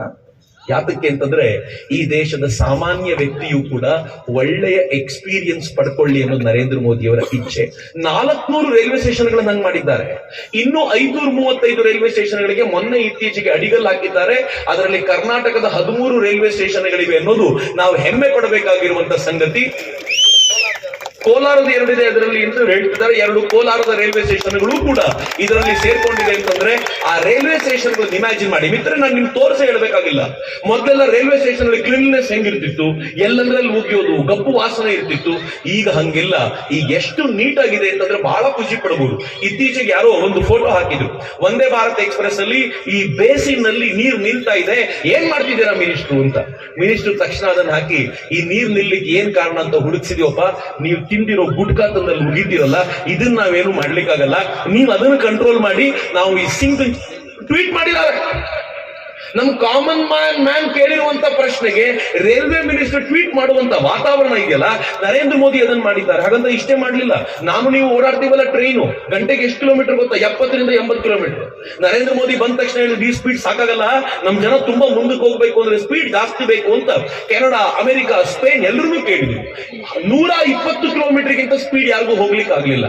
ನರೇಂದ್ರ ಮೋದಿ ಆಗ ಭಾರತದ ಇಂಜಿನಿಯರ್ಗಳನ್ನು ಕೇಳಿದ್ರು, ನೀವೇ ಮಾಡ್ರಲ್ಲ. ಸುಧಾಂಶು ಮಣಿ ನೇತೃತ್ವದಲ್ಲಿ ಟ್ರೈನ್ 18 ಡಿಸೈನ್ ಮಾಡಿದ್ರು. ಆ ಟ್ರೈನ್ 18 160ರಿಂದ 180 ಕಿಲೋಮೀಟರ್ ಸ್ಪೀಡ್ ಹೋಗುವ ಸಾಮರ್ಥ್ಯವನ್ನು ಪಡ್ಕೊಂಡಿದೆ. 100% ಇಂಡಿಯನ್ ಟ್ರೈನ್. ನರೇಂದ್ರ ಮೋದಿ ಒಂದು ಸಣ್ಣ ಬದಲಾವಣೆ ಮಾಡಿದ್ರು. ಏನ್ ಗೊತ್ತಾ? ಟ್ರೈನ್ 18 ಹೆಸರು ಚೆನ್ನಾಗಿಲ್ಲ, ವಂದೇ ಭಾರತ್ ಅಂತ ಹೆಸರಿಡೋಣ ಅಂತ ವಂದೇ ಭಾರತ್ ಅಂತ ನಾಮಕರಣ ಮಾಡಿದ್ರು. ಪರಿಣಾಮ ಏನ್ ಗೊತ್ತಾ, ವಂದೇ ಮಾತರಂ ಹೇಳಲ್ಲ ಅಂತ ಯಾರ್ಯಾರು ಹೇಳ್ತಾರೋ ಅವರು ಸ್ಪೀಡ್ ಆಗಿ ಹೋಗ್ಬೇಕು ಅಂದ್ರೆ ವಂದೇ ಭಾರತ್ ಅನ್ಲೇಬೇಕಾಗಿರುವಂತ ವಾತಾವರಣ ನರೇಂದ್ರ ಮೋದಿ ತಂದಿಟ್ಟಿದ್ದಾರೆ. ಹೀಗಾಗಿ ಕೆಲವರು ಏನ್ ಮಾಡ್ತಾರೆ ಅಂದ್ರೆ ಇದನ್ನ ಹೇಳಕ್ಕಾಗಲ್ಲ ಅನ್ನೋ ಕೋಪಕ್ಕೆ ಎಲ್ಲೆಲ್ಲಿ ವಂದೇ ಭಾರತ್ ನೋಡ್ತಾರೋ ಕಲ್ಲಿಸಿದ್ದಾರೆ. ಆಯ್ತು, ಇನ್ನೊಂದ್ 2 ತಿಂಗಳು ಎಷ್ಟು ಕಲ್ಲೆಸಿದ್ರೋ ಎಸಿರಿ, ಆಮೇಲೆ ಕಲ್ಲೆಸಿದ್ರು ಬುಲ್ಡೋಸ್ ಆಗುತ್ತಲ್ಲ, ನೋಡ್ತಾ ಇರ್ಬೋದು ನೀವು ಅಂತ. ಹಿಂಗೆ ನರೇಂದ್ರ ಮೋದಿ ನಮ್ಮನ್ನು ಬದಲಾಯಿಸಿರುವಂತ ರೀತಿ. ಮಿತ್ರ, ಈ ಟ್ರೈನ್ ನ ವೈಶಿಷ್ಟ್ಯ ಏನ್ ಗೊತ್ತಾ, ಇದನ್ನ ಮೊದಲು ಡಿಸೈನ್ ಮಾಡ್ಲಿಕ್ಕೆ 98 ಕೋಟಿ ರೂಪಾಯಿ ಖರ್ಚಾಯ್ತು. ಒಂದೇ ವರ್ಷದಲ್ಲಿ 92 ಕೋಟಿ ರೂಪಾಯಿ ಆದಾಯ ಮಾಡಿ ಅದು ಆತ್ಮನಿರ್ಭರ ಆಯ್ತು. ಇವತ್ತು ಜಗತ್ತಿಗೆ ವಂದೇ ಭಾರತ್ ಟ್ರೈನ್ ಅನ್ನ ಎಕ್ಸ್ಪೋರ್ಟ್ ಮಾಡ್ತಿದೀವಿ. ಇದು ನರೇಂದ್ರ ಮೋದಿ ನಮ್ಗೆ ಕೊಟ್ಟಿರುವಂತ ಕೊಡುಗೆ ಅಂತ. ಆದ್ರೆ ನರೇಂದ್ರ ಮೋದಿ ಅವ್ರ ವಿಚಾರಕ್ಕೆ ಬಂದ್ರೆ ನನ್ನ ಫೇವರಿಟ್ ಪ್ರಾಜೆಕ್ಟ್ ಇದು ಬುಲೆಟ್ ಟ್ರೈನ್ ಪ್ರಾಜೆಕ್ಟ್ ಅಂತ ಕರೀತಾರೆ. ಕಾಂಗ್ರೆಸ್ಸಿಗರು ಆಡ್ಕೊಳ್ತಿದ್ರು ನನಗೆ ಬುಲೆಟ್ ಟ್ರೈನ್ ಬಂತ ಅಂತ. ಮಿತ್ರರು, ಬುಲೆಟ್ ಟ್ರೈನ್ ಬರ್ತಿದೆ. ಅಹಮದಾಬಾದ್ ನಿಂದ ಮುಂಬೈನವರೆಗೆ ಅತ್ಯಂತ ವೇಗವಾಗಿ ಕೆಲಸ ನಡೀತಿದೆ. ಅನೇಕ ಟನಲ್ಗಳನ್ನ ಮಾಡಿ ಆಯ್ತು, ಅಲ್ಲಿ ಬೇಕಾಗಿರುವ ಬ್ರಿಡ್ಜ್ಗಳನ್ನು ಹಾಕಿ ಆಯ್ತು. ಸ್ವತಃ ನರೇಂದ್ರ ಮೋದಿ ಜಪಾನಿಗೆ ಹೋಗಿದ್ದಾಗ 11,000 ಕೋಟಿ ರೂಪಾಯಿ ಒಪ್ಪಂದದಲ್ಲಿ 24 ಬುಲೆಟ್ ಟ್ರೈನ್ಗಳನ್ನು ತರಬೇಕು ಅಂತ ಪ್ಲಾನ್ ಮಾಡಿಕೊಂಡಾಗಿದೆ, ಒಪ್ಪಂದ ಮಾಡಿಕೊಂಡಾಗಿದೆ. 2026-27ಕ್ಕೆ ಸುಮಾರು 400 ಕಿಲೋಮೀಟರ್ ಪರ್ ಅವರ್ ಅಲ್ಲಿ ಹೋಗಬಹುದಾಗಿರುವಂತ ಮೊದಲ ಬುಲೆಟ್ ಟ್ರೈನ್ ಭಾರತದಲ್ಲಿ ಓಡಾಡುತ್ತೆ. ಮತ್ತು ಈ ಚಿತ್ರ ಏನಿದೆಯೋ ನಾನು ಇಂಟರ್ನೆಟ್ ಇಂದ ಡೌನ್ಲೋಡ್ ಮಾಡಿರೋದಲ್ಲ, ಅದ್ ನಾನೇ ನಿಂತ್ಕೊಂಡು ನಾನೇ ಹೋಗಿ ಅದರ ಕಾಮಗಾರಿಯನ್ನು ನೋಡ್ಕೊಂಡು ಬಂದಿರುವಂತ ಹೆಮ್ಮೆ ನನಗಿದೆ. ಆ ಧೈರ್ಯದ ಮೇಲೆ ಹೇಳಬಲ್ಲೆ, ಇನ್ನು 1-1.5 ವರ್ಷದಲ್ಲಿ ಈ ದೇಶದಲ್ಲಿ ಮೊದಲ ಬುಲೆಟ್ ಟ್ರೈನ್ ತಿರುಗಾಡುತ್ತೆ. ಎರಡನೇ ಸಂಗತಿ ಏನ್ ಗೊತ್ತಾ, ಈ ದೇಶದ ಮಂತ್ರಿಗಳು ಹೇಳಿದ್ದಾರೆ, ಮೊದಲನೇ ಬುಲೆಟ್ ಟ್ರೈನ್ಗೆ ವಿದೇಶದ ಟೆಕ್ನಾಲಜಿ ಬಳಸಿದೀವಿ. ಈಗ ನಮ್ಗೆ ಗೊತ್ತಾಗಿದೆ ಇದರ ನಂತರ ಬರುವಂತದ್ದೆಲ್ಲ 100% ಇಂಡಿಯನ್ ಟೆಕ್ನಾಲಜಿಯಲ್ಲಿ ಮಾಡ್ತೀವಿ, ನಾವು ಇನ್ನು ಮುಂದೆ ಬೇಗ ಮಾಡಬಹುದು ಅಂತ ಹೇಳುವಂತ ವಾತಾವರಣ ಇದೆಯಲ್ಲ. ನರೇಂದ್ರ ಮೋದಿ ಬದಲಾಯಿಸಿರೋ ರೀತಿ ನಮ್ ಜೀವನದ ಸ್ತರವನ್ನು ಚೇಂಜ್ ಮಾಡಿದ್ದಾರೆ. ಹೈ ಕ್ಲಾಸ್ ಟ್ರೈನ್ ಅಲ್ಲಿ ಹೋಗ್ಬೇಕು, ಹೈ ಕ್ಲಾಸ್ ರೋಡ್ ಅಲ್ಲಿ ಹೋಗ್ಬೇಕು, ಹೈ ಕ್ಲಾಸ್ ಬಸ್ ಅಲ್ಲಿ ತಿರುಗಾಡಬೇಕು, ನಮ್ ಜನರ ಕ್ಲಾಸ್ ಚೇಂಜ್ ಆಗಬೇಕು. ಅದ ನಾವೇನಂತೀವಿ ಗೊತ್ತಾ, ವಂದೇ ಭಾರತ್ ಬರ್ಲಿ, ಫ್ರೀ ಟಿಕೆಟ್ ಕೊಡ್ರಿ. ಏನ್ ಹೇಳೋಣ, ಕರ್ನಾಟಕದಲ್ಲಿ ಬಸ್ ಫ್ರೀ ಅಂತ ಓಡಾಡ್ತಿದಾರಲ್ಲ, ನರೇಂದ್ರ ಮೋದಿ ಬುಲೆಟ್ ಟ್ರೈನ್ ತರಬೇಕು, ಭಾರತವನ್ನ 100 ವರ್ಷ ಮುಂದಕ್ಕೆ ತಗೊಂಡು ಹೋಗ್ಬೇಕು ಅಂತ ಯೋಚನೆ ಮಾಡಿದರೆ ಸಿದ್ದರಾಮಯ್ಯನವರು 25 ವರ್ಷ 50 ವರ್ಷ ಹಿಂದಕ್ಕೆ ತಗೊಂಡು ಹೋದ್ರಿ. ಹೆಂಗೆ ಅಂತ ಹೇಳ್ತೀನಿ ನಾನು ನಿಮ್ಗೆ. ನಾನು ಬೆಂಗಳೂರಿನಲ್ಲಿ ಕಾಲೇಜ್ ಓದಬೇಕಾದ್ರೆ ಸೂಲಿಬೆಲೆ ಮನೆಗೆ ಬರ್ತಿದ್ದೆ. ನಾನು ಬಸ್ಸಲ್ಲಿ ಬಂದು ಹೊಸಕೋಟೆವರೆಗೂ ಹೆಂಗೋ ಬಂದ್ಬಿಡ್ತಿದ್ದೀರಿ. ಹೊಸಕೋಟೆಯಿಂದ ನಮ್ಮ ಊರಿಗೆ ಹೋಗೋ ಬಸ್ ಗ್ಯಾರಂಟಿ ಇರ್ತಿರ್ಲಿಲ್ಲ. ಅದು 15 ನಿಮಿಷಕ್ಕೊಂದು ಬರ್ಬೋದಿತ್ತೋ, ಅರ್ಧ ಗಂಟೆಗೋ 2 ಗಂಟೆಗೋ ಬರ್ತಾನೋ ಇತ್ತೋ ಇಲ್ಲೋ ಏನೂ ಗೊತ್ತಿರ್ತಿರ್ಲಿಲ್ಲ. ಅವಾಗ ನಾವ್ ಏನ್ ಮಾಡ್ತಿದ್ವಿ ಗೊತ್ತಾ, ಬಸ್ ಬಂದ ತಕ್ಷಣ ನಾನ್ ಬಂದಾಗ ಫಸ್ಟ್ ಒಬ್ಬನೇ ಇರ್ತಿದ್ದೆ. ಬಸ್ ಬರೋವರೆಗೆ 150 ಜನ ಆಗ್ಬಿಟ್ರು. ಫಸ್ಟ್ ಏನ್ ಮಾಡ್ತಿದ್ವಿ ಅಂದ್ರೆ ಬಸ್ ಒಳಗೆ ಚಪ್ಪಲಿ ಹಾಕೋದು, ಬಸ್ಸಲ್ಲಿ ಕರ್ಚೀಫ್ ಹಾಕೋದು, ಇನ್ಯಾರು ಕೂತ್ಕೋಬಾರ್ದು ಅಂತ. ಆಮೇಲೆ ಬಹಳ ಜನ ಡೋರಿಂದ ಎಂಟ್ರಿನ ಕೊಡ್ತಿರ್ಲಿಲ್ಲ, ಕಿಟಕಿಯಿಂದ ಬರ್ತಿದ್ರು. 25 ವರ್ಷದ ಹಿಂದಿನ ಕಥೆ. ಹಂಗೆ ಆಯ್ತಲ್ರಿ ಕರ್ನಾಟಕ. ಈಗ ಯಾರು ಡೋರಿಂದ ಹತ್ತಾ ಇಲ್ರಿ ಬಸ್ಸನ್ನ, ಎಲ್ಲ ಕಿಟಕಿಯಿಂದ ಹತ್ತೋದು. ಏನ್ ಹೆಣ್ಮಕ್ಳು ಜುಟ್ಟು ಹಿಡಿದು ಕಿತ್ತಾಡೋದು ನೋಡ್ಬೇಕು. 21ನೇ ಶತಮಾನದಲ್ಲಿ ಒಂದು ಬಸ್ ಸೀಟಿಗೋಸ್ಕರ ಜುಟ್ಟು ಹಿಡಿದು ಕಿತ್ತಾಡುವಂತ ಪರಿಸ್ಥಿತಿ ಬಂತು ಅಂತಂದ್ರೆ 25 ವರ್ಷ ಹಿಂದಕ್ಕೆ ಹೋಗಿಲ್ವಾ ನಾವು? ಮಿತ್ರ, ಈ ಫ್ರೀ ಬೀಸಿಗೆ ಯಾವತ್ತು ನಾವು ಕೈ ಚಾಚ್ತೀವಲ್ಲ ಅವತ್ತು ಡಿಮ್ಯಾಂಡ್ ಮಾಡುವ ತಾಕತ್ತನ್ನ ಕಳ್ಕೊಳ್ತೀವಿ. ಕಾಂಗ್ರೆಸ್ ನಮ್ಮನ್ನ ಡಿಮ್ಯಾಂಡ್ ಮಾಡಬಾರ್ದು, ನೀವು ಬೇಡ್ಕೊಂಡು ಕೂತಿರ್ಬೇಕು ಅಂತ ನಮ್ಮನ್ನ ಆ ಸ್ಥಿತಿಗೆ ನಿಲ್ಸುತ್ತೆ. ನರೇಂದ್ರ ಮೋದಿ ಹೇಳ್ತಾರೆ, ಡಿಮ್ಯಾಂಡ್ ಮಾಡುವ ಸಾಮರ್ಥ್ಯ ಕೊಡ್ತೀನಪ್ಪ, ಏನ್ ಬೇಕೋ ಕೇಳಿ ಪಡ್ಕೊಳ್ಳಿ, ಈ ರಾಷ್ಟ್ರ ನಿಮ್ಮದ್ದು ಅಂತ ನಮ್ಗೆ ಶಕ್ತಿ ತುಂಬ್ತಾರೆ. ಈಗ ಮತ್ತೆ ಕಾಂಗ್ರೆಸ್ ಅವರು ಶುರು ಹಚ್ಕೊಂಡಿದ್ದಾರೆ, ನಾವು ಮತ್ತೆ ಅದನ್ನು ಫ್ರೀ ಕೊಡ್ತೀವಿ, ಇದನ್ನು ಫ್ರೀ ಕೊಡ್ತೀವಿ. ಪರಿಣಾಮ ಏನು? ನಾವು ಅಲ್ಟಿಮೇಟ್ಲಿ ಹೀಗೆ ಬದುಕಲಿಕ್ಕೆ ಬಂದಿರೋದ? ನಾವು ಬದುಕಬೇಕಾಗಿರೋದು ಹೀಗಲ್ಲ, ನಾವು ಬದುಕಬೇಕಾಗಿರೋದು ಒಂದು ಶ್ರೇಷ್ಠ ಮಟ್ಟದಲ್ಲಿ ಅಂತ ತೋರಿಸ್ಬೇಕಲ್ಲ. ಆ ಕಾರಣಕ್ಕೆ ನನಗೆ ಬಿಜೆಪಿ ಇಲ್ಲಿಗೆ ಮೊಟಕು ಮಾಡ್ತೀನಿ. ಉಳಿದಿದ್ದು ನಿಮ್ಗೆ ಗೊತ್ತಿರುವಂತ ಸಂಗತಿಗಳೇ. ನಾನು ಸ್ವಲ್ಪ ಮುಂದಕ್ಕೆ ಹೋಗೋಣ ಅಂತ. ನರೇಂದ್ರ ಮೋದಿ ಅವರು ದೇಶಕ್ಕೆ ಏನ್ ಮಾಡಿದ್ರು ಅಂತ ಕೇಳಿದ್ರೆ ಬಹಳ ಜನ ಕಾಂಗ್ರೆಸ್ಸಿಗರು ನನ್ನ ಮಾತು ಹೇಳ್ತಾರೆ. ಏನ್ ಹೇಳ್ತಾರೆ ಗೊತ್ತೇ, ನರೇಂದ್ರ ಮೋದಿ ಅವರು 15 ಲಕ್ಷ ರೂಪಾಯಿ ಅಕೌಂಟಿಗೆ ಹಾಕ್ತೀನಿ ಅಂದ್ರು ಹಾಕಿದ್ರ ಅಂತ ಯಾವತ್ತೂ ಹೇಳಿಲ್ಲ ನೀವು. ಆದ್ರೆ ನಾನು ನಿಮ್ಗೋಸ್ಕರ ಹೇಳ್ತೀನಿ, ನರೇಂದ್ರ ಮೋದಿ ನನ್ನ ಅಕೌಂಟಿಗೆ 15 ಲಕ್ಷ ಅಲ್ಲ 150 ಕೋಟಿಗಿಂತ ಜಾಸ್ತಿ ಹಾಕಿದ್ದಾರೆ. ಯಾಕೆ ಅಂತ ನಾನು ಹೇಳ್ತೀನಿ. ಕರೋನಾ ವೇವ್ 1 ಬಂದಿದ್ದಾಗ ನಮ್ಮೆಲ್ಲರೂ ಮನೆಯಲ್ಲಿ ಕೂಡ ಹಾಕಿದ್ರು, ಪೊಲೀಸರು ಲಾಠಿ ಚಾರ್ಜ್ ಮಾಡೋರು ಬಂದಿದ್ರೆ. 2ನೇ ವೇವ್ ಟೈಮಲ್ಲಿ ನಾವೆಲ್ಲರೂ ಬೀದಿಯಲ್ಲಿ ತಿರುಗಾಡ್ತಿದ್ವಿ. ಯಾಕೆ ಗೊತ್ತಾ? ವ್ಯಾಕ್ಸಿನ್ ಇತ್ತು ನಮ್ಮ ಹತ್ರ ಅನ್ನೋ ಧೈರ್ಯದ ಮೇಲೆ. ಜಗತ್ನಲ್ಲಿ ವ್ಯಾಕ್ಸಿನ್ ಕಂಡುಹಿಡಿಯಲಿಕ್ಕೆ ಪ್ರಯತ್ನ ಪಟ್ಟ ರಾಷ್ಟ್ರಗಳು ಆರ್ಡಿನರಿ ರಾಷ್ಟ್ರಗಳಲ್ಲ ರೀ, 30 ರಾಷ್ಟ್ರಗಳಿದ್ದು. America, Russia, Germany, Japan, England, China, ಎಲ್ಲಾ ರಾಷ್ಟ್ರಗಳು, ಎಲ್ಲ ಪ್ರಮುಖವಾದ ಸಿರಿವಂತ ಟೆಕ್ನಾಲಜಿಕಲಿ ಮುಂದುವರೆದ ರಾಷ್ಟ್ರಗಳೆಲ್ಲ ಲೀಡಿಂಗ್ ಅಲ್ಲಿ ಇದ್ವು. ಆ 30 ರಾಷ್ಟ್ರಗಳಲ್ಲಿ ಒಂದು ರಾಷ್ಟ್ರ ನಾವು. ನರೇಂದ್ರ ಮೋದಿ ಅವರು ಹೆಂಗೆ ಈ ದೇಶದ ವಿಜ್ಞಾನಿಗಳಿಗೆ ಬೆಂಬಲ ಕೊಟ್ಟರು ಅಂದ್ರೆ, ಏನು ಮಾಡ್ತಿರೋ ಮಾಡಿ ಈ ರೇಸ್ ನಲ್ಲಿ ನಾವು ಸೋಲಬಾರದು ಅಂತ ಆ ವಿಜ್ಞಾನಿಗಳಿಗೆ ಫುಲ್ ಫ್ರೀಡಮ್ ಕೊಟ್ಟ ಮೇಲೆ ಜಗತ್ನಲ್ಲಿ ವ್ಯಾಕ್ಸಿನ್ ಕಂಡಿಡಿದವರು 5 ರಾಷ್ಟ್ರಗಳು ಫೈನಲಿ 30ರಲ್ಲಿ. ಅದರಲ್ಲಿ ಮೊದಲನೇದು ಅಮೆರಿಕ, ಶ್ರೀಮಂತ ರಾಷ್ಟ್ರ, ಬುದ್ಧಿವಂತ ರಾಷ್ಟ್ರ ಕಂಡಿಡಿದಿದೆ. ಎರಡನೇದು ರಷ್ಯಾ, ಶ್ರೀಮಂತ ರಾಷ್ಟ್ರ, ಬುದ್ಧಿವಂತ ರಾಷ್ಟ್ರ ಆಗಿರಬಹುದು. ಮೂರನೇದು ಇಂಗ್ಲೆಂಡ್, ಶ್ರೀಮಂತ ರಾಷ್ಟ್ರ, ನಮ್ಮ ಹತ್ರನೇ ಕದ್ಕೊಂಡು ಹೋಗಿದ್ದಿದೆಲ್ಲ, ಬುದ್ಧಿವಂತರು ಇದ್ದಾರೆ ಆಗಿರ್ಬೋದು. ನಾಲ್ಕನೇದು ಚೀನಾ, ವೈರಸ್ಸೇ ಅವರದ್ದು. ಇನ್ ವ್ಯಾಕ್ಸಿನ್ ಕಂಡಿಡೋದ್ರಲ್ಲಿ ಏನ್ ಮಹಾ ಇದೆ ಮಿತ್ರ? 5ನೇ ರಾಷ್ಟ್ರ ಯಾವುದು ಅಂತ ಕೇಳಿದ್ರೆ, ಯಾವುದನ್ನ ಜಗತ್ತಿನ ಜನ ಹೀನ ದೀನ ಕೃಪಣ ದರಿದ್ರ ಬಡ ಕೆಲಸಕ್ಕೆ ಬಾರದ ಹಳ್ಳಿಗಳಿಂದ ತುಂಬಿರುವ ಬಯಲು ಶೌಚಾಲಯಕ್ಕೆ ಹೋಗುವಂತ ಮೂರ್ತಿ ಪೂಜೆ ಮಾಡುವ ಮೂಢನಂಬಿಕೆಗಳುಳ್ಳಂತ ಅಂತ ರಾಷ್ಟ್ರ ಅಂತ ಯಾವ್ದನ್ನು ಕರೀತಿದ್ರು, ಆ ರಾಷ್ಟ್ರ 5ನೇ ರಾಷ್ಟ್ರವಾಗಿ ಇವ್ರನ್ನೆಲ್ಲ ಹಿಂದಿಕ್ಕಿ ವ್ಯಾಕ್ಸಿನ್ ಕಂಡಿಡಿತಲ್ಲ, ಯಾರ ಕಾರಣಕ್ಕೋಸ್ಕರ ಆಗಿದ್ದು ಮಿತ್ರ? ಅಕಸ್ಮಾತ್ ನರೇಂದ್ರ ಮೋದಿ ವ್ಯಾಕ್ಸಿನ್ ಕಂಡಿಡಿದೇ ಹೋಗಿದ್ದಿದ್ರೆ ಅಥವಾ ಈ ದೇಶದ ವಿಜ್ಞಾನಿಗಳಿಗೆ ಪ್ರೇರಣೆ ಕೊಡದೆ ಹೋಗಿದ್ದಿದ್ರೆ ನಾವು ವ್ಯಾಕ್ಸಿನಿಗೋಸ್ಕರ ಕೈ ಚಾಚ್ಕೊಂಡು ನಿಂತ್ಕೋಬೇಕಿತ್ರಿ. ಯಾರಾದ್ರೂ ಕಾಂಗ್ರೆಸ್ಸಿಗರು ಇವತ್ತು ಏನ್ ಮಾತಾಡ್ತಾ ನೋಡ್ಲೇಬೇಕು ಅಂತ ಕೂತಿದ್ರೆ 1 ನಿಮಿಷ ತಲೆ ತಗ್ಗಿಸ್ಬಿಡಿ. ತಲೆ ಮೇಲೆತ್ತ ಯೋಗ್ಯತೆ ಇಲ್ಲ ಕಾಂಗ್ರೆಸ್ನವರಿಗೆ. ಯಾಕೆ ಅಂತ ನಾನು ಹೇಳ್ತೀನಿ ಮಿತ್ರರೆ, ವ್ಯಾಕ್ಸಿನ್ ಕಂಡಿಡಿದಾಗ ಈ ಕಾಂಗ್ರೆಸ್ನವ್ರು ಏನಂದ್ರು ಗೊತ್ತಾ? ಅಮೆರಿಕಾದ ವ್ಯಾಕ್ಸಿನ್ ಶ್ರೇಷ್ಠ ವ್ಯಾಕ್ಸಿನ್, ಇಂಡಿಯನ್ ವ್ಯಾಕ್ಸಿನ್ ಸಬ್ ಸ್ಟ್ಯಾಂಡರ್ಡ್ ವ್ಯಾಕ್ಸಿನ್ ಅಂದ್ರು. ಹಾಕಿಸ್ಕೋಬೇಡಿ ಅಂತ. ಮಿತ್ರ, ಇವತ್ತಿನ ರಿಪೋರ್ಟ್ ನೀವು ನೋಡಿದ್ರೆ ಗಾಬರಿ ಆಗ್ತೀರಿ. ಕಳೆದ 1 ವಾರದ ಹಿಂದೆ ಪತ್ರಿಕೆಗಳು ರಿಪೋರ್ಟ್ ಮಾಡಿದ್ವು, ವಿದೇಶಿ ಕರೋನಾ ಲಸಿಕೆ ಪಡೆದವರಲ್ಲಿ 13 ಬಗೆಯ ಆರೋಗ್ಯದ ಸಮಸ್ಯೆಗಳಿವೆ. ಅದರಲ್ಲಿ ರಕ್ತದ ಸಮಸ್ಯೆ ಇದೆ, ಹಾರ್ಟಿನ ಸಮಸ್ಯೆ ಇದೆ, ನರಗಳ ಸಮಸ್ಯೆ ಬರ್ತಾ ಇದೆ. ಅಮೆರಿಕಾದವರು ಒದ್ದಾಡ್ತಾ ಇದ್ದಾರೆ. ಯಾವ್ದಾದ್ರು ಮಾಡರ್ನಾ, ಫೈಸರ್ ಮತ್ತು ಆಸ್ಟ್ರಾಜೆನೆಕಾ ತಗೊಂಡವ್ರಿಗೆಲ್ಲರಿಗೂ ಈ ಸಮಸ್ಯೆ ಇದೆ. ಆದ್ರೆ ಭಾರತದ ಕೋವ್ಯಾಕ್ಸಿನ್ ಮತ್ತು ಕೋವಿಶೀಲ್ಡ್ ತೆಗೆದುಕೊಂಡ ಮುಳುಬಾಗಿಲಿನ ಜನ ಮಾತ್ರ ಗುಂಡು ಕಲ್ಲಿನಂತೆ ಇದ್ದಾರೆ ಅಂತಂದ್ರೆ ಯಾರ ಕಾರಣಕ್ಕೆ? ಮೋದಿಯ ಕಾರಣಕ್ಕೆ. ಈಗ ನಾನು ಹೇಳ್ತೀನಿ, ಮೋದಿ ನನಗೆ 150 ಕೋಟಿ ರೂಪಾಯಿ ಹಾಕಿದ್ರು ಅಂತಂದ್ರೆ ಪಾಕಿಸ್ತಾನ್ ಜಿಂದಾಬಾದ್ ಅಂತ ಹೇಳುವಂತ ಜನರನ್ನ ಸಮರ್ಥಿಸಿಕೊಳ್ಳುವಂತ ಕಾಂಗ್ರೆಸ್ಸಿಗರ ಜೀವಕ್ಕೆ ನಯಾ ಪೈಸೆ ಕಿಮ್ಮತ್ತಿಲ್ಲ ರೀ. ನಾನಂತೂ ಬೆಲೆ ಕೊಡಲ್ಲ ಅವರಿಗೆ, ನಯಾ ಪೈಸೆ ಕಿಮ್ಮತ್ತಿಲ್ಲ. ಆದ್ರೆ ಹಿಂದೂಸ್ತಾನ್ ಜಿಂದಾಬಾದ್ ಅಂತ ಹೇಳಿ ಭಾರತಕ್ಕೋಸ್ಕರ ಬದುಕುವಂತ ನನ್ನಂತ ನಿಮ್ಮಂತ ಈ ದೇಶದ ಕೋಟ್ಯಂತರ ಜನರ ಬದುಕಿಗೆ ಕೋಟ್ಯಂತರ ರೂಪಾಯಿ ಬೆಲೆ ಇದೆ. ನಮ್ ಜೀವ ಉಳಿಸಿದ ನರೇಂದ್ರ ಮೋದಿ ನಮ್ಮ ಅಕೌಂಟಿಗೆ 150 ಕೋಟಿ ರೂಪಾಯಿ ಹಾಕಿದ್ದಾರೆ ಅಂತ ಆ ಕಾರಣಕ್ಕೆ ಹೇಳದ್ ನಾನು. ಯಾರ ಜೀವಕ್ಕೆ ಬೆಲೆ ಇಲ್ವೋ ಅವ್ರ ಅಕೌಂಟಿಗೆ ಬಂದಿಲ್ಲ, ಯಾರ ಜೀವಕ್ಕೆ ಬೆಲೆ ಇದೆಯೋ ಅವರೆಲ್ಲರ ಅಕೌಂಟಿಗೆ ದುಡ್ಡು ಬಂದಾಗೋಗಿದೆ. ಕರೋನಾ ಕಾಲದಲ್ಲೇ ಸಿಕ್ಕಾಗೋಗಿದೆ, ಯಾಕಂದ್ರೆ ಜೀವ ಉಳಿಸಿದ್ರಲ್ಲ ಮಿತ್ರ. ಜೀವ ಉಳಿಸಿದ್ರು ಅಂತ ಯಾಕೆ ಹೇಳ್ತೀನಿ? ಅಮೆರಿಕಾದ ವ್ಯಾಕ್ಸಿನ್ ಬೆಲೆ ಎಷ್ಟಿತ್ತು ಗೊತ್ತಾ? ಒಂದೊಂದು 3,000 ರೂಪಾಯಿ. ಸ್ವಲ್ಪ ವಯಸ್ಸಾದವ್ರಿಗೆ 3 ಡೋಸು, ಸಾಧಾರಣದವರಿಗೆ 2 ಡೋಸ್ ಬೇಕು. ಆದ್ರೆ 3 ಡೋಸ್ ಅಂತ ಲೆಕ್ಕ ಇಟ್ಕೊಂಡ್ರು 3,000 ರೂಪಾಯಿ 3 ಡೋಸು 10,000 ರೂಪಾಯಿ ಆಗ್ತಿತ್ತು. ನಾವೆಲ್ಲರೂ 10,000 ರೂಪಾಯಿ ಸ್ವಂತ ಪಾಕೆಟ್ ಇಂದ ಕೊಡಬೇಕಿತ್ತು. ಇಲ್ಲ ಅಂದ್ರೆ ಲಕ್ಷಾಂತರ ಕೋಟಿ ರೂಪಾಯಿನ ಅಮೆರಿಕಾದ ಎದೆ ಮೇಲೆ ಭಾರತ ತನ್ನ ಬೊಕ್ಕಸದಿಂದ ಸುರಿಬೇಕಾಗಿದೆ. ಅದಕ್ಕೆ ಕಾಂಗ್ರೆಸ್ಸಿಗರು ಹೇಳಿದ್ರು ಈ ದೇಶದ ಎಕಾನಮಿಯನ್ನ ಹಾಳು ಮಾಡಬೇಕು ಅನ್ನೋ ದೃಷ್ಟಿಯಿಂದ ಪ್ಲಾನ್ ಮಾಡಿದ್ರು. ಆದ್ರೆ ನರೇಂದ್ರ ಮೋದಿ ಅಡ್ಡ ನಿಂತರು. ಯಾವ ಕಾರಣಕ್ಕೂ ಅಮೆರಿಕದ ವ್ಯಾಕ್ಸಿನ್ ಇಲ್ಲ, ಭಾರತದ ವ್ಯಾಕ್ಸಿನ್ ತರಬೇಕು ಮತ್ತು ಸೈಡ್ ಎಫೆಕ್ಟ್ ಇಲ್ಲದ ಭಾರತದ ವ್ಯಾಕ್ಸಿನ್ ಹುಡುಕಬೇಕು ಅಂತ ಅವ್ರು ಹುಡುಕಿಸಿ ಮಾಡಿಸಿದ್ದಕ್ಕೋಸ್ಕರ ಈ ವ್ಯವಸ್ಥೆ ಇದೆ. ಆದ್ರೆ ಕಾಂಗ್ರೆಸ್ಸಿಗರು ಏನ್ ಮಾಡ್ಬಿಟ್ರು ಅಂತಂದ್ರೆ ನರೇಂದ್ರ ಮೋದಿ ಅವರನ್ನ ಹರಾಜ್ ಮಾಡ್ಬಿಟ್ರು. ಆ ಟೈಮಲ್ಲಿ ಆ ಹೊತ್ತಲ್ಲಿ ಏನಾಯ್ತು ಗೊತ್ತಾ? ಬಹಳ ಇಂಟ್ರೆಸ್ಟಿಂಗ್ ಆಗಿರುವಂತ ಘಟನೆ. ಜಗತ್ತಿನ ಬಡ ರಾಷ್ಟ್ರಗಳು ಅಮೆರಿಕಾದ ಹತ್ರ ಕೇಳಿದ್ವು, ನಮ್ಗೆ ವ್ಯಾಕ್ಸಿನ್ ಕೊಡ್ರಿ, ನಾವು ಅವ್ರ ಸಾಲಲ್ಲಿ ಇರಬೇಕಿತ್ತು, ಕೊಡ್ರಿ ಅಂತ ಕೇಳಕ್ಕೆ. ಅಮೆರಿಕ ಏನಂತ ಗೊತ್ತಾ? 2 ಕಂಡೀಷನ್. ಮೊದಲು ನಮ್ ಜನಕ್ಕೆ ವ್ಯಾಕ್ಸಿನ್ ಹಾಕ್ತೀನಿ, ಆಮೇಲೆ ನಿಮಗ್ ಕೊಡ್ತೀನಿ. ಒಪ್ಕೊಂಡ್ರು ಜನ. ನಾವ್ ಇನ್ ಸ್ವಲ್ಪ ದಿನ ಮನೆಯೊಳಗೆ ಕೂಡಾಕೊಂಡಿರ್ತೀವಿ, ಆಮೇಲೆ ಕೊಡಿ ನಮ್ಗೆ ಅಂತ. 2ನೇ ಕಂಡೀಷನ್ ಏನು ಗೊತ್ತಾ? ನಮ್ ವ್ಯಾಕ್ಸಿನ್ ಏನ್ ಕಾಸ್ಟ್ ಆಗಿದೆಯೋ ಅದಕ್ಕಿಂತ ಹೆಚ್ಚಿನ ದುಡ್ಡನ್ನ ನಾನು ಹೇಳ್ತೀನಿ, ಪ್ರಾಫಿಟ್ ಕೇಳ್ತೀನಿ, ದುಡ್ಡು ಕೊಡಬೇಕು. ದುಡ್ಡು ಇಲ್ಲ ಅಂದ್ರೆ ನಿಮ್ ದೇಶದ ಆಸ್ತಿಯನ್ನ ಮಾರಾಟ ಮಾಡಬೇಕು ಅಂತ, ಪೋರ್ಟ್ ಮಾರಾಟ ಮಾಡಬೇಕು, ಏರ್ಪೋರ್ಟ್ ಮಾರಾಟ ಮಾಡಬೇಕು, ಅಥವಾ ಅಡ ಇಡಬೇಕು ಅಂತ. ಅಂದ್ರೆ ಕರೋನಾ ಗೆಲ್ಲಿಕ್ಕೆ ದೇಶ ಮಾರಾಟ ಮಾಡಬೇಕಿತ್ತು. ಅವಾಗ ಅವರೆಲ್ಲರೂ ಭಾರತದ ಕಡೆ ತಿರುಗಿದ್ರು, ನಿಮ್ಮ ಹತ್ರ ಇದೆಲ್ಲ ವ್ಯಾಕ್ಸಿನ್, ನಮ್ಗೆ ಕೊಡಲ್ವಾ? ನರೇಂದ್ರ ಮೋದಿ ಹೇಳಿದ್ರು ನಮ್ದು 2 ಕಂಡೀಷನ್. ನಮ್ಮ ಜನಕ್ಕೆ ಕೊಡುವಾಗಲೇ ನಿಮಗೂ ಕೊಡ್ತೀವಿ, ಯಾಕಂದ್ರೆ ಪ್ರೊಡಕ್ಷನ್ ಕೆಪಾಸಿಟಿ ಅಮೆರಿಕಕ್ಕಿಂತ ಜಾಸ್ತಿ ಇದೆ, ನಮ್ಮ ಹತ್ರ ಪ್ರೊಡಕ್ಷನ್ ಮಾಡಿ ಕೊಡಬಲ್ಲೆವು, ಏನ್ ತೊಂದರೆ ಇಲ್ಲ. 2ನೇ ಕಂಡೀಷನ್ ಏನ್ ಗೊತ್ತಾ?